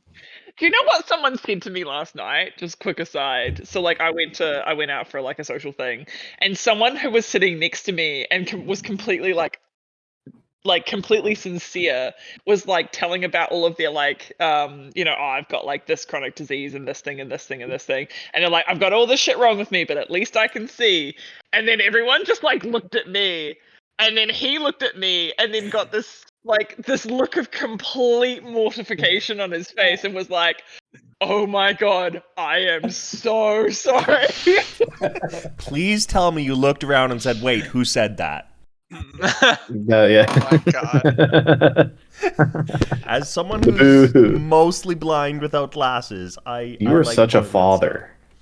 Right? Yeah, you have to do silly Yeah. things. It was great. That is I pretty have epic. no further questions. So we didn't meet this guy, right? We don't get a sense of actually knowing him. Correct. Because he didn't This make it to is- the rally point. Right. This dude's just a dude. Okay, so these two hags.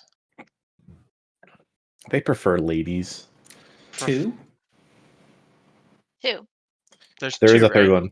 No, there's a third one. The Was she the very it's like a burnt corpse one? though, right? Yeah. Mm-hmm. Oh, They're just like carrying her around. Oh. so maybe she like stole the name and was like using it for herself or something, or she was using something with it on it, and Is she the then black bitch? Because she's all burned? Boo. The No. black witch of the fence? Black bitch of the fence. Those are two different people. I- Oh, okay. No, but maybe she had like, because Never gets old. didn't we hear that like the plaques get like really hot? The what? A Like plaque? Like if the plaque has or like the glyph, the Lakeshan glyph, they get really hot sometimes if they get like activated. No? You're not wrong. And so maybe this hag like co-opted a mythical symbol, and then when like as Lakeshan is being unforbiddensed, it like released its power and charred her. Maybe she was like posing as Lachesis. I will say you can also tell that like when he looks at the burn thing near the end, Mhm. he knows enough, and your characters know enough to know what healing looks like. And so you can see that she like regenerated partially and like part of her face reformed and then was burned off again. Are they like sapping power from the Legionnaire to heal? You don't think so? It looks like from his perspective, it looks like the thing is trying to use something to regenerate, to heal itself, and then being constantly burned. Okay. You said it's on her face, like her No, left so- eye. No, her face regenerates. No, it's not her left eye. Okay. She's basically a broken, burned, mostly corpse thing. And you see like part of her face regenerate for a second, and then it gets burned off again. Is there a glyph or anything on her face? Not that he can see. Do any of the other hags have glyphs on them? Mm-mm. Okay. Broke the forbiddance and stole her name.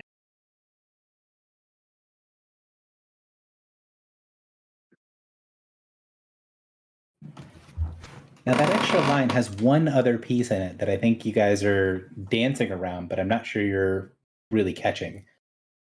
The line that's off the screen The line that's off the screen. I don't at the know. very end of the video. No. That's not what I mean. But what happens? So tell me, child, have you ever heard the name Lachesis? What do you expect would normally happen if someone said that sentence? Oh, like it would be forbidden. Forbidden. Correct. So what does that mean? It's no longer forbidden. Or the answer to that question to him is yes. Oh, Oh. Oh. So either the name is no longer forbidden so anyone can say it, or when she asked the question, have you heard this forbiddance thing? If the answer was no, there would just be a forbiddance there, right? There would just be a blank. But there wasn't. There was the name. So either the name is no longer forbiddenced, or this guy knows who that is. And from the perspective of the character, he's just in too much pain to have like a thought process at this point. Mhm. But he was in the wilds and he was at the Guinevere's, Gwendolyn's. Gwendolyn's. Well, we don't know that he was there when Gwendolyn died. We just know that at some point in his past, he was at the same location. Right. but didn't Gwendolyn die on like an expedition? Mm-mm. Or is that In the Legion? No, not Gwendolyn was not part necessarily of the Legion. not necessarily with the Legion. He could be there at the same time. Yeah, that's true.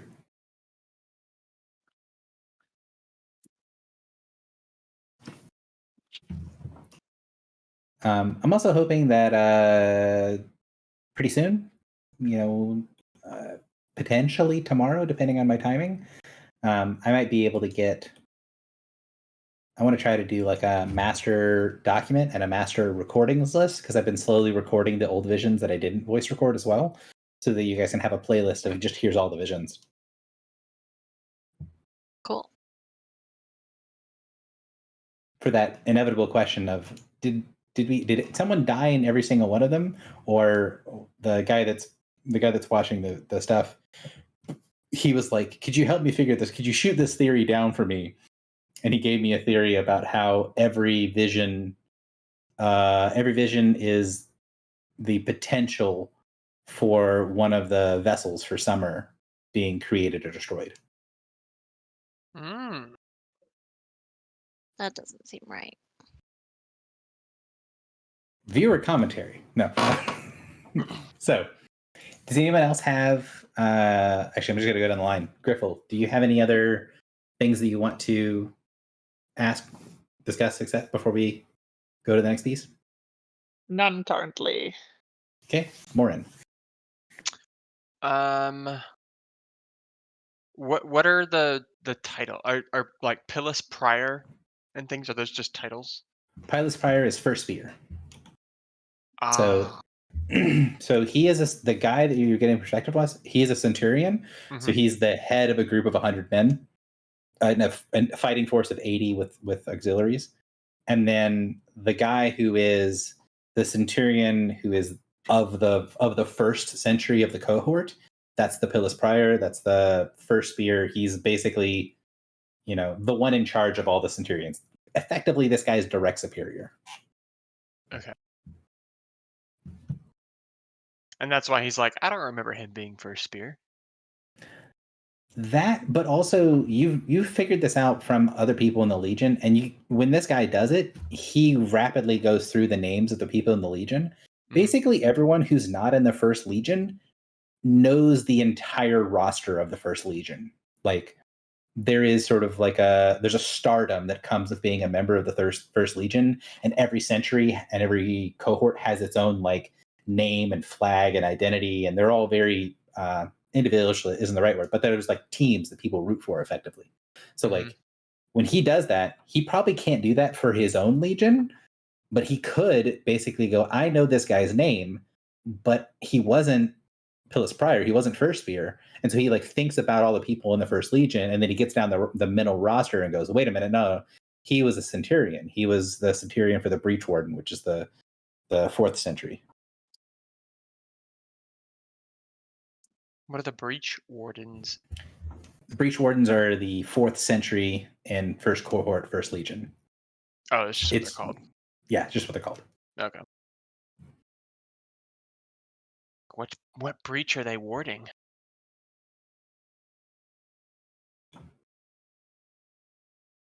I don't know if you want me to answer that.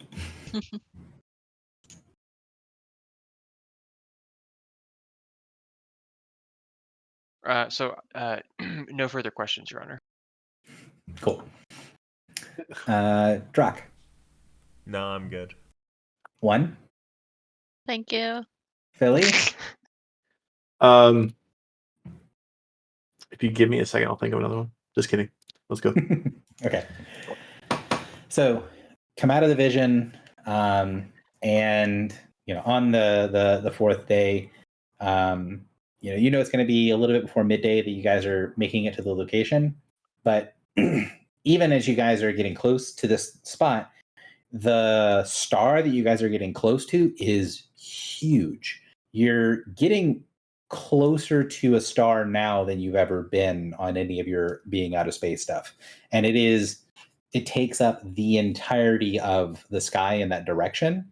And you can see a lot more clearly, because you have the star in the background, the sort of like iridescent tunnel that you're looking down, right? Because you can see the star is bigger than the end of the tunnel, and that this tunnel goes basically all the way right up next to the star. And in the distance, as you're decelerating to speeds that are somewhat conceivable, you can see that there is a planetoid. There is something that looks like a small planet. It looks like it's bigger than the asteroid that Tantarus is on, but not by a huge amount. It still looks, in the grand scheme of things, quite small. But it is still a planet, so it is pretty big. Once again. And as you continue to decelerate, the crew starts to get more antsy, right? There's this sensation of like when you guys first left Tantarus, it was all new stuff. It was overcoming your fears of how to accelerate. It was this strange thing. But over the course of a couple of days, the crew's kind of gotten used to having the other ship nearby, of doing their games back and forth, of kind of getting into a rhythm of having you guys on board and the crew sort of functioning more as it's kind of like almost like members on a cruise ship, right? Because there's nothing happening. It's just flying through space, and the scenery doesn't really change at all either. And so it's just interacting with people on the crew, kind of all shut into one location. And there's this weird tension as everyone is feeling like that's probably going to end or change. Like something's going to happen at the point that everyone's kind of gotten comfortable and used to having everyone around. Or a family. Is there anything you guys want to do during the last few hours of deceleration that's in the morning?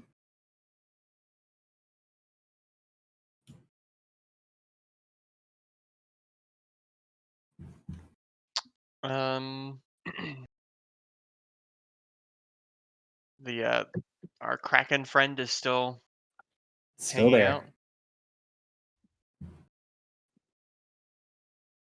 out. How's Sharp Prey doing as a lyric? basically is to tell you that it's not going to fulfill the role, but it is preventing the lack of Lyric from killing the Adlier. Okay, good. And it seems like he can keep doing this indefinitely ish. Yeah, you get the feeling from Sharp Prey that he really doesn't like it because of the incompatibility. Yeah. Like the kid has It's a almost predator against his spirit. nature. Huh? It's almost against his nature. Yeah, it's not against his nature because he can sort of get it from the perspective of the kid still has a lot of overlap with what his nature is. Mhm. But he kind of has like a limit to how much he can help because he's like, at the end of the day, you feel like a predator, and I can't kind of go out of my way to help you because that's against my nature.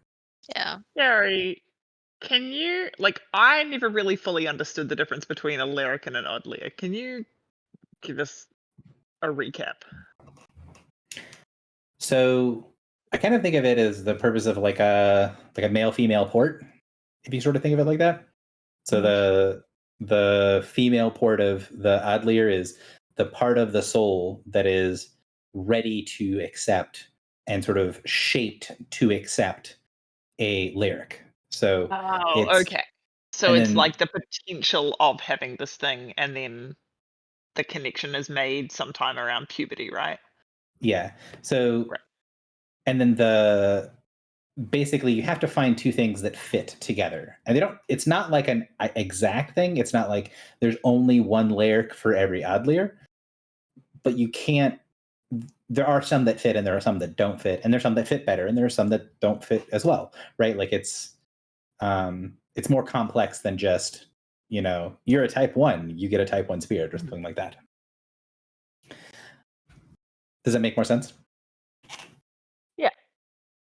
And basically the way that it is, if you sort of think of a soul like a sphere, like a ball, people that have the ability to have a Lyric to connect with one of these primal spirits, it's like they kind of cut off a piece of that sphere, and then they fill in the sphere with an appropriately shaped Lyric. And if they don't do that, if they don't get anything to fill in, then the soul just bleeds out from that wound and dies. Right. So they kind of have to make their connection. Correct. Okay. They have to make some connection, even if it's not strong or it's not tough. For example, like what's happening with the boy and Sharp Prey. Sharp Prey is basically saying, like, this is going to stop. This is a Band-Aid fix, right? But it's not a good one. And the Sharp Prey is already bound to someone, so it's not a solution that works in this specific instance for a couple of different reasons. Yeah. So you guys decelerate, the thing is still there, and you guys can see a couple of things coming in the distance. You can tell from the way that the ship sensors are lighting up that there are two things ahead of you, and it is somewhat like what the captain explained, that there is a really large object in space that is between the planet and the star, and then there is the planet itself that has some stuff on it. What would you guys go to investigate first? What would you kind of think about looking at first? Would you try to go between the two? What's the approach that you guys want to do for this? Because while they're cosmically close, they're on a smaller scale. On the scale you're on right now, they're still quite far away.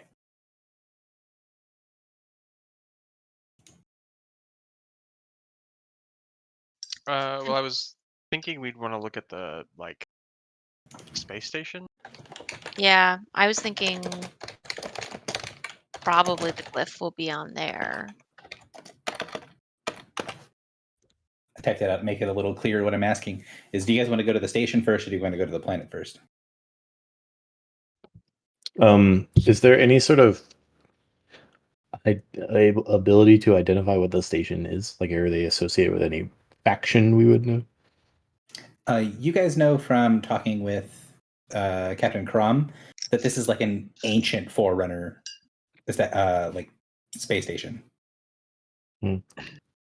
Does it look like Oh wait, well, it was a Legion outpost above Besmahi's sanctum, right?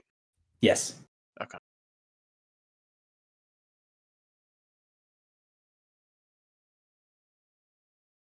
We go to the station first. So it sounds like 3 votes for going to the station first. Drock, Yeah, do you I have an do the opinion? same. Yeah. Okay. So, the flags will come across from Crom basically saying, all right, now that we're in the system, or are we going to the station first, going to the planetoid first? Getting station, he can kind of help you guys redirect to aim and basically overshoot the planet slightly.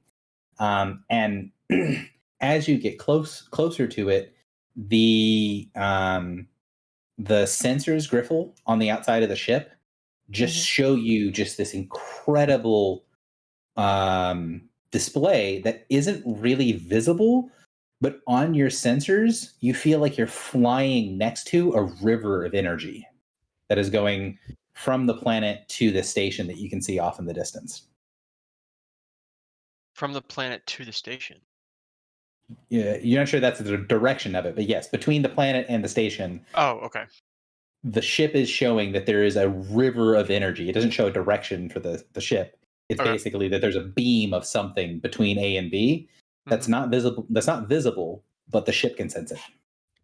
So Crom said that was an energy from the station to the planet to like regulate the surface temperature in that particular area to make molten materials. Yeah, I mean, he's not sure if that's what it's supposed to do, but that is what it does. Okay.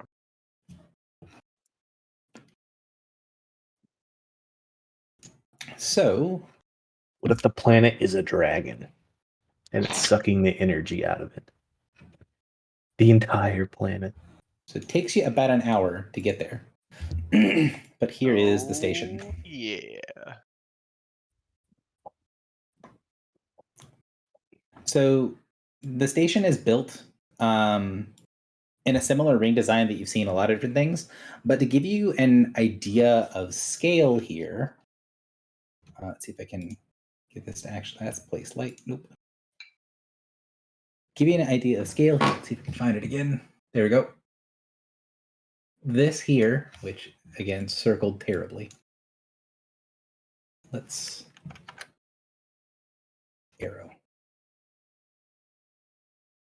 Can you see that little thing sticking out? Yes. Yes. That is about the size of the superstition's end. Oh. So Wait, this is larger than a world ship. Oh, This is about the same mass, or maybe slightly less massive than a world ship, but it is bigger as a round. Because the world ship is basically a giant football, and this thing is like it couldn't fit completely around a world ship, but like the interior ring of this thing is about the same size as a world ship. so the Maybe it's like little a orange circle that I put, that's us, right? Yes. maybe it's like a maintenance depot. Would that be Was a it safe Tantris? assumption, Gary? Wasn't Tantris a maintenance depot for world ships?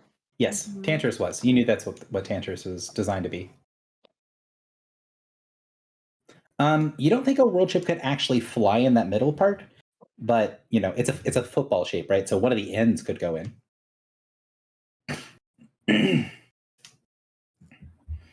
So Were you guys, sorry, were go ahead. world ships made out of Titanic steel? Some of them have there are significant portions of world ships that have Titanic steel in them. Yes, Okay. they're not wholly made out of it though. They're partially organic. Yeah, world ships are also partially living. So, what do you guys want to do as you approach? You can see this just enormous space station, and it does, like on the map, there are sections of the station that are glowing, and from a distance, it looks very much like red hot metal. Like sections of the station look like they're glowing hot.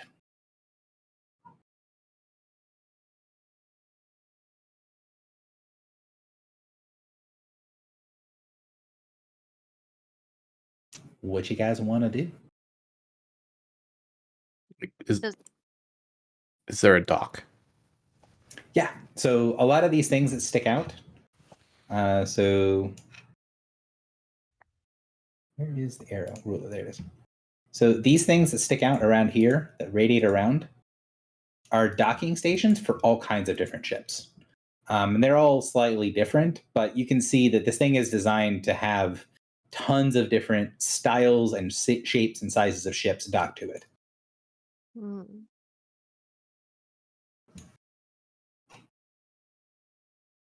Does that imply that it's like fairly new?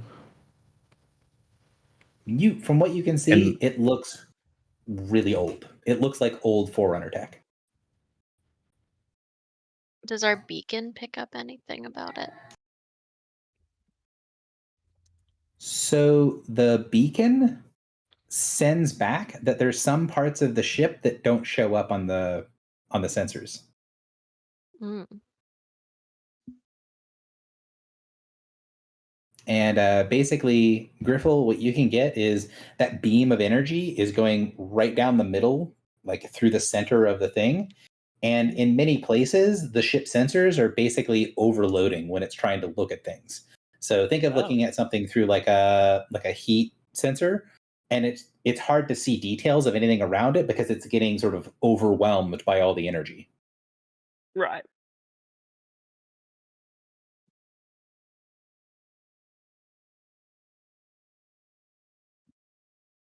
So Captain Crom's ship sort of goes off to one side near one of the docks, and then he flags over. Basically, what's the plan? What's the approach? God, I don't know. Crom has Is been here there- before, right? Yeah, Crom says he's been here before. Can he just? I mean, I know he told us some stuff, but can we tell him we're looking for a glyph? Where has he been in the space station? So, do you want to send someone over there, or do you want to sign back and forth?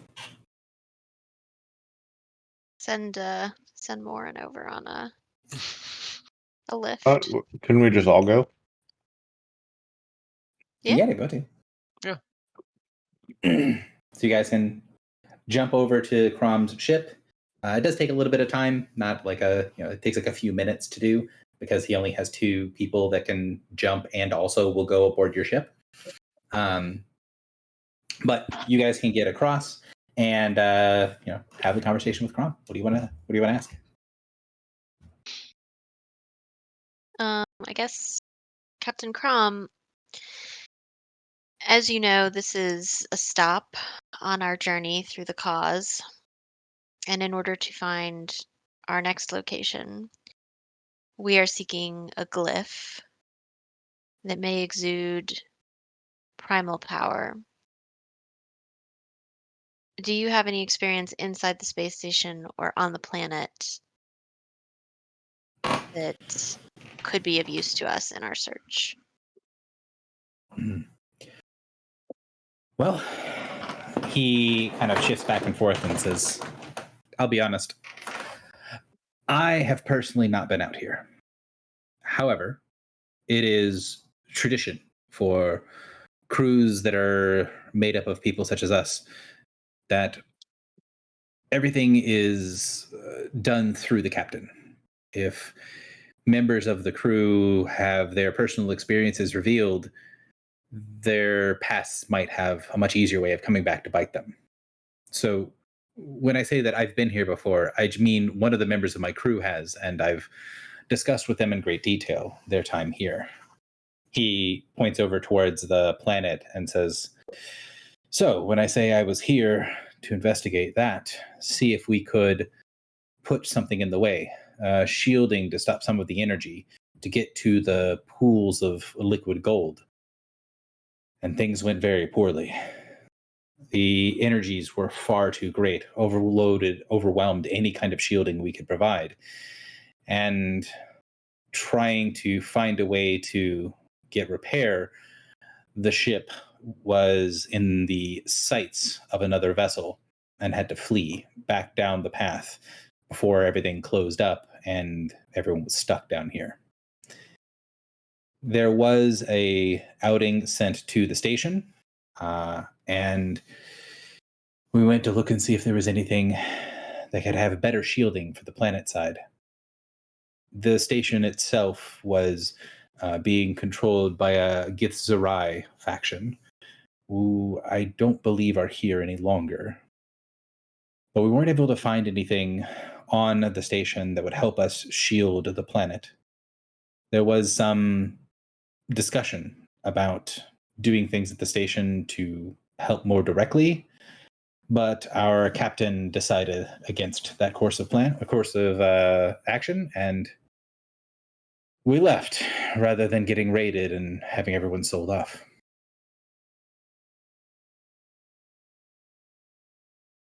Very well. What does he mean raided?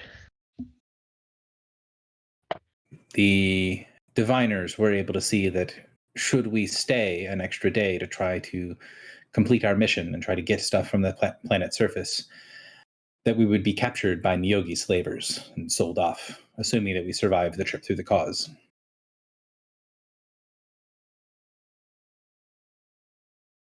There's a damn Neogi. Mhm. Um, and I imagine we are within this. The space station is small enough. Well, I'm wondering if my totemic link would have pinged, but it's probably bigger than 10 miles across, huh? If you flew around it, you could pretty easily get to everything in 10 miles. The station itself is like 20-ish miles across. Okay. We could do a quick surveillance circle. I think, Yeah. yeah. So no beholders, no star shadows. Nope. Although you can see from the way the ship sensors change as you fly around it, there are pretty significant sections of the ship that seem like they're warded. Worded in a way that, like, say, an aberrant totemic link ritual wouldn't penetrate them. Not sure, but Hypothetically. potentially, yeah. Potentially, yes. Say.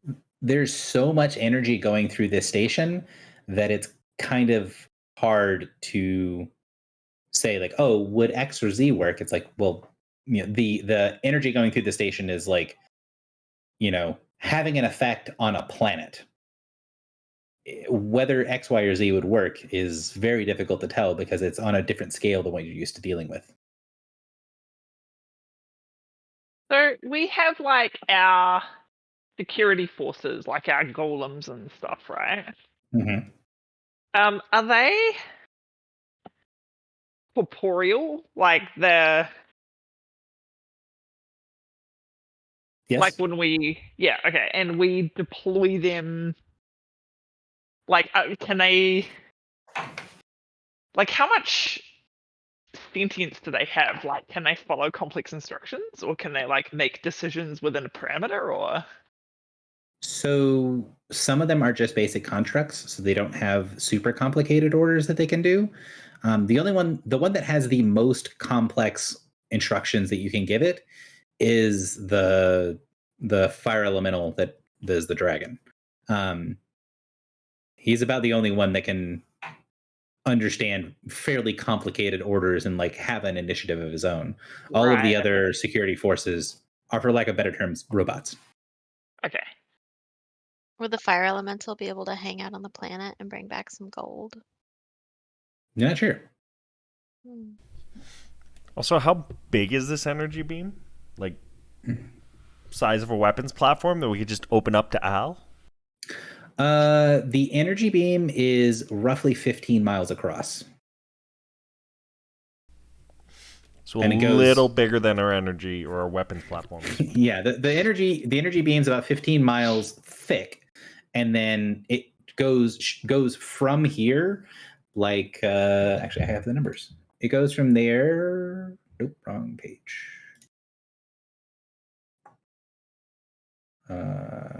cause how much higher distances. Platform.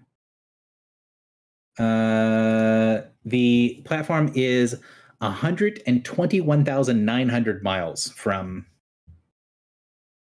the planet.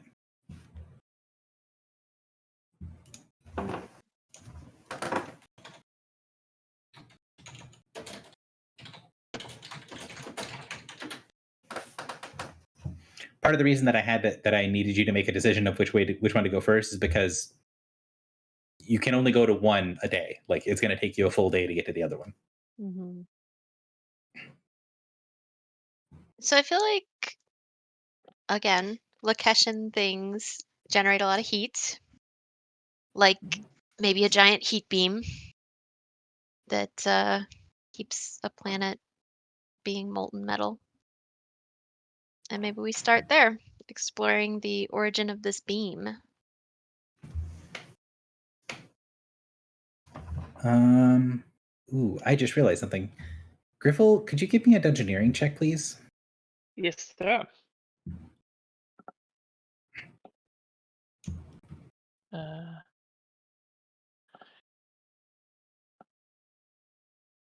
Ooh, nice. So, because you guys specifically said this, you kind of do a loop, ostensibly using the sort of distance thing for your totemic link, making sure that you swept the whole station with totemic link. I would say you got close enough to be able to recognize that there is a ship here where this little bubble is.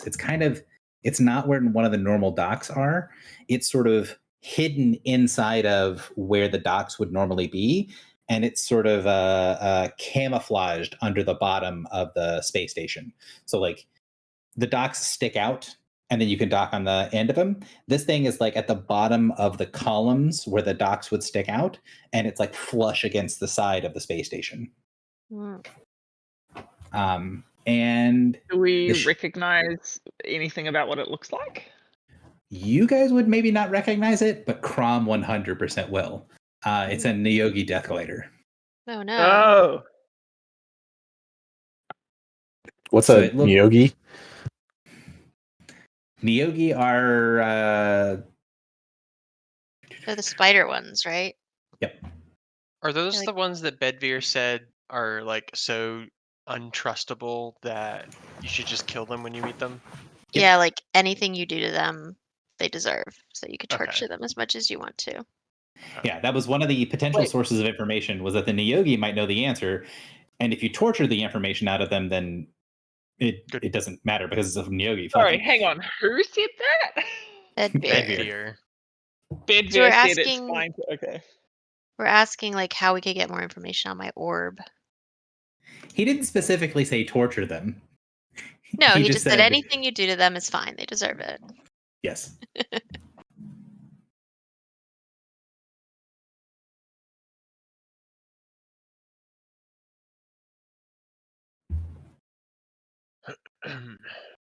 So you do see that there is. Okay, this is like maybe not super relevant or anything, but like, did the hunter killer from the vision that definitely didn't look like a Niyogi, right? No. So this ship has not noticed us yet, presumably, even though we were flying around. The ship doesn't seem active. Oh. So, and there's a reason that I'm not just describing what a Niyogi looks like, because it's kind of complicated. So I'm just gonna post a picture. Yeah, I pulled up the wiki article, and that's why I asked, because I was like, man, this thing looks fucked up. Yeah. It's difficult to describe what a Niyogi looks like. So there you go. Put it into the general chat.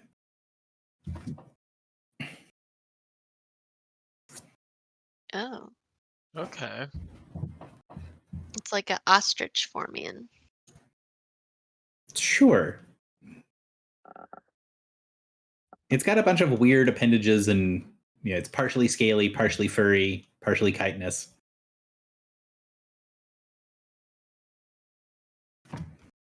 But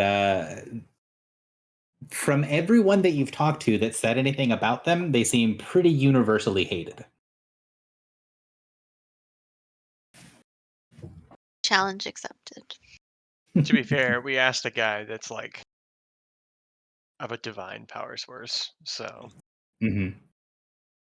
I True. only trust those guys as far as I can throw them. Which for filibuster is actually quite far, so we're on pretty good terms. So, what do you guys want to do? You were able to locate the ship on your sweep of the station. You can see that it doesn't. It seems to be a functional ship. It does not appear to be currently active, so it's probably docked with the crew elsewhere. Doesn't look like derelict. It just looks like it's Yeah, it doesn't look derelict. It looks like it's, functional, hidden, but nobody's there.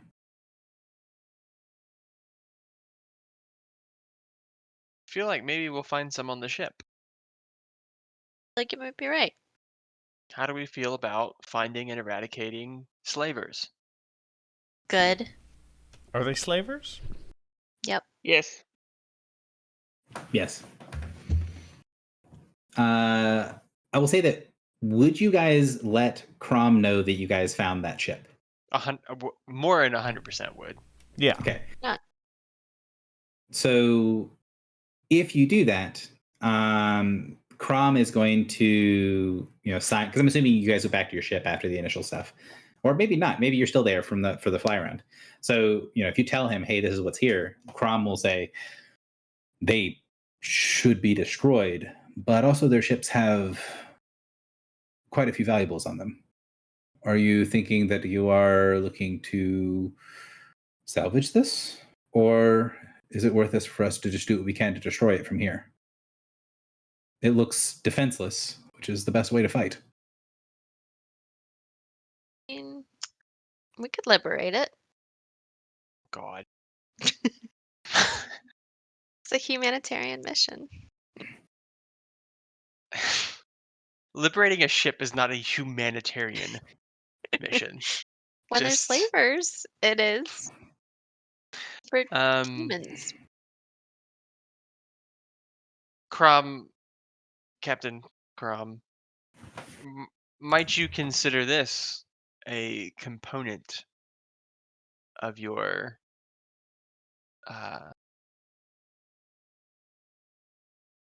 what did he call it? Boils? Spoils. So he kind of thinks about it for a second and says, "Well, if you'll help make sure that place is clear, Nyogi are nasty business.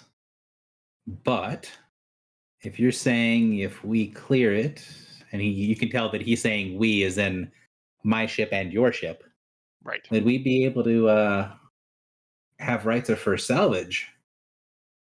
Wow, that'd be pretty nice. I'm sure the crew would be quite happy about it.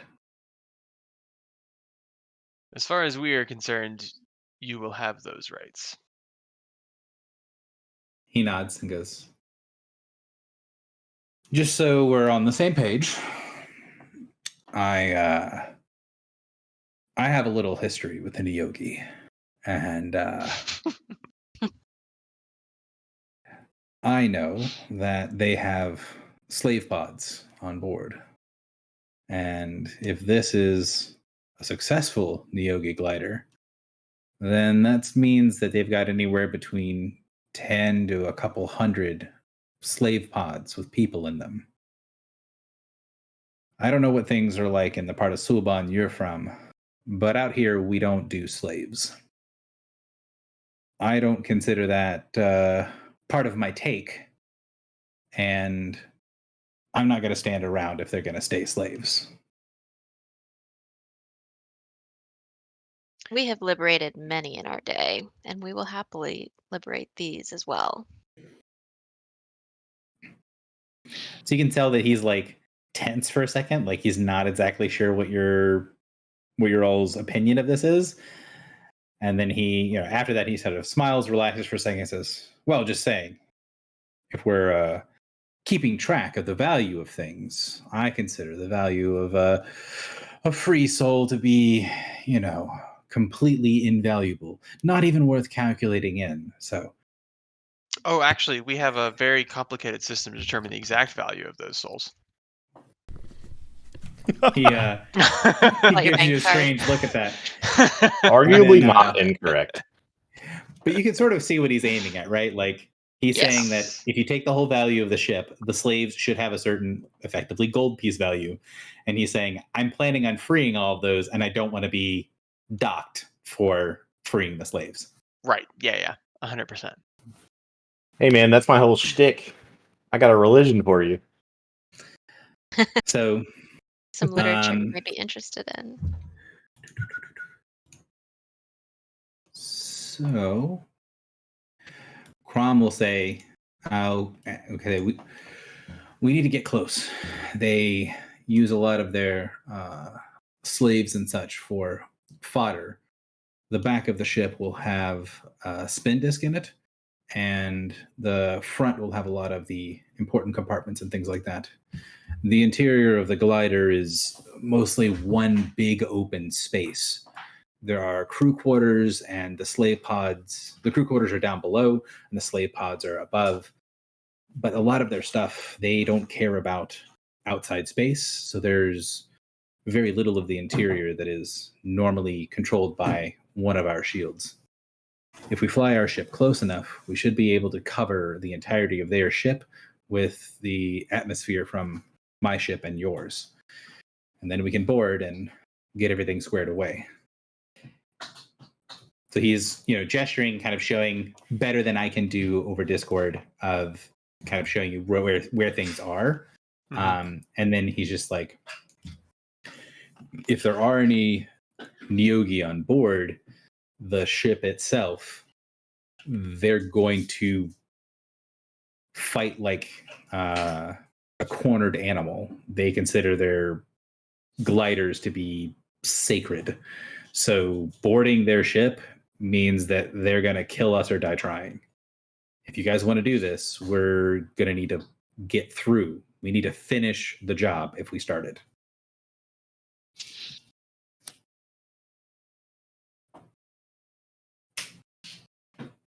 Let's do it. It's a side Right. quest.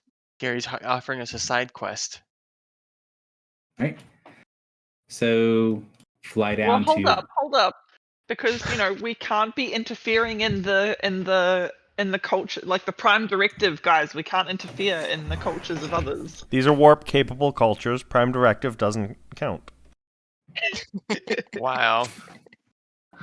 I love how fast that was. You guys are amazing. So yeah, flies down to the hull of this massive spider. You guys can sense the atmosphere of your ship sort of slowly sink into the hull of the other ship, and you see Crom get on board his ship and start pointing to different people. On board his ship is pointing to different people, basically assigning a boarding crew to go with you. So they're going to be taking 2 of their boarding crews. So they're going to be going with about the same number of people that they tried to attack you with, which is 25. And they're saying that they're going to clear the upper decks. And they're going to clear the below decks, because that's where if there are any Neogi on board, the Neogi swarmers and the young Neogi will be below, and then they're going to meet you guys in the middle. So they'll come kill off all the reinforcements effectively. You guys take the main deck, and then you guys can both go upstairs to potentially where the slaves are kept, if there are any on board. Okay. And that's more or less where we're going to end session is, get everything ready. And then as the ship sort of finishes sinking in, the sensors on the Superstition's end extend into the ship, and Griffle, you can feel the edge of the sensors touch something, and then there's like a hard point in the middle of the ship, and you can feel the sensors on the ship slowly grind at that hard point until it changes, and you feel that there's like a like an open door in your mind connected with the ship, and you can see that the security of the Superstition's End, when it was really close to the spin disk, it was able to overwhelm and then overcome the security on the spin disk, allowing you to spin from your ship to theirs. Mm, that's convenient. Hell yeah. Should we let Crom know that? Maybe he wants to go in that way. So that's going to be in the main area. That's not going to be below decks. There's only one spin disk on the ship. I think that we shouldn't. I think the two-pronged approach is the best one. So like we spin in, but we let him go in through the lower decks. Okay. And yeah, that'll be where we start things next time. I'm trying to put them correctly on this map. Oh, I'm on the wrong layer. That's me being dumb.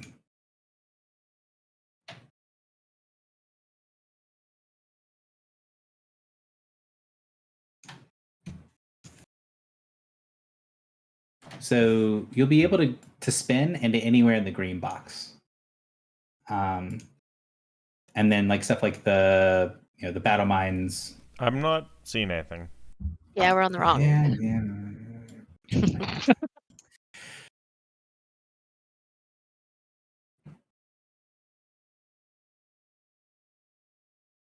Are the Githyanki warriors the slaves? Yes. Okay.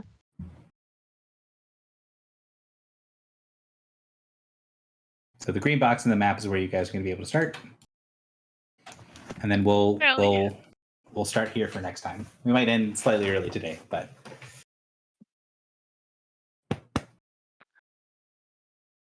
I'm also going to say that I've been trying to get a picture for what happens planet side to actually generate correctly, or to find something that I like that at least gets close enough that I can say it's this, but with these changes. And while you guys were listening to the second vision, I actually got it to spit out something that got me close. And I was like, yeah. And you guys are cool. We're not going there, and went somewhere else. Yep. Yep. So we have to make sure to never go to the planet, guys. Mm-hmm. No, the blacksmith might be there. Yeah, Gary's kept putting there just to make sure we go. So this is where we'll start off next time. And one of these things is not here. Hang on. The swarm is not there. Sorry. Yet, or just not there? Yet. I reserve the right to change things and do whatever I want. But no, the swarmer's not there because of the way you guys approach the ship. Mm. Cool. But yeah, anything else you guys want to? Do you guys want to did everyone look at, if they couldn't answer it, did everyone at least look at the scheduling for next time? Like for June or for the next? For June. Okay. I mean, Yes, also I've looked at it. I need to check with Taryn. Are we playing on the 25th? Is that our next one? Yes, I think we are playing on the 25th. I'm gonna stop the recording here. I think. Yeah, go ahead. Primarily done. Okay. I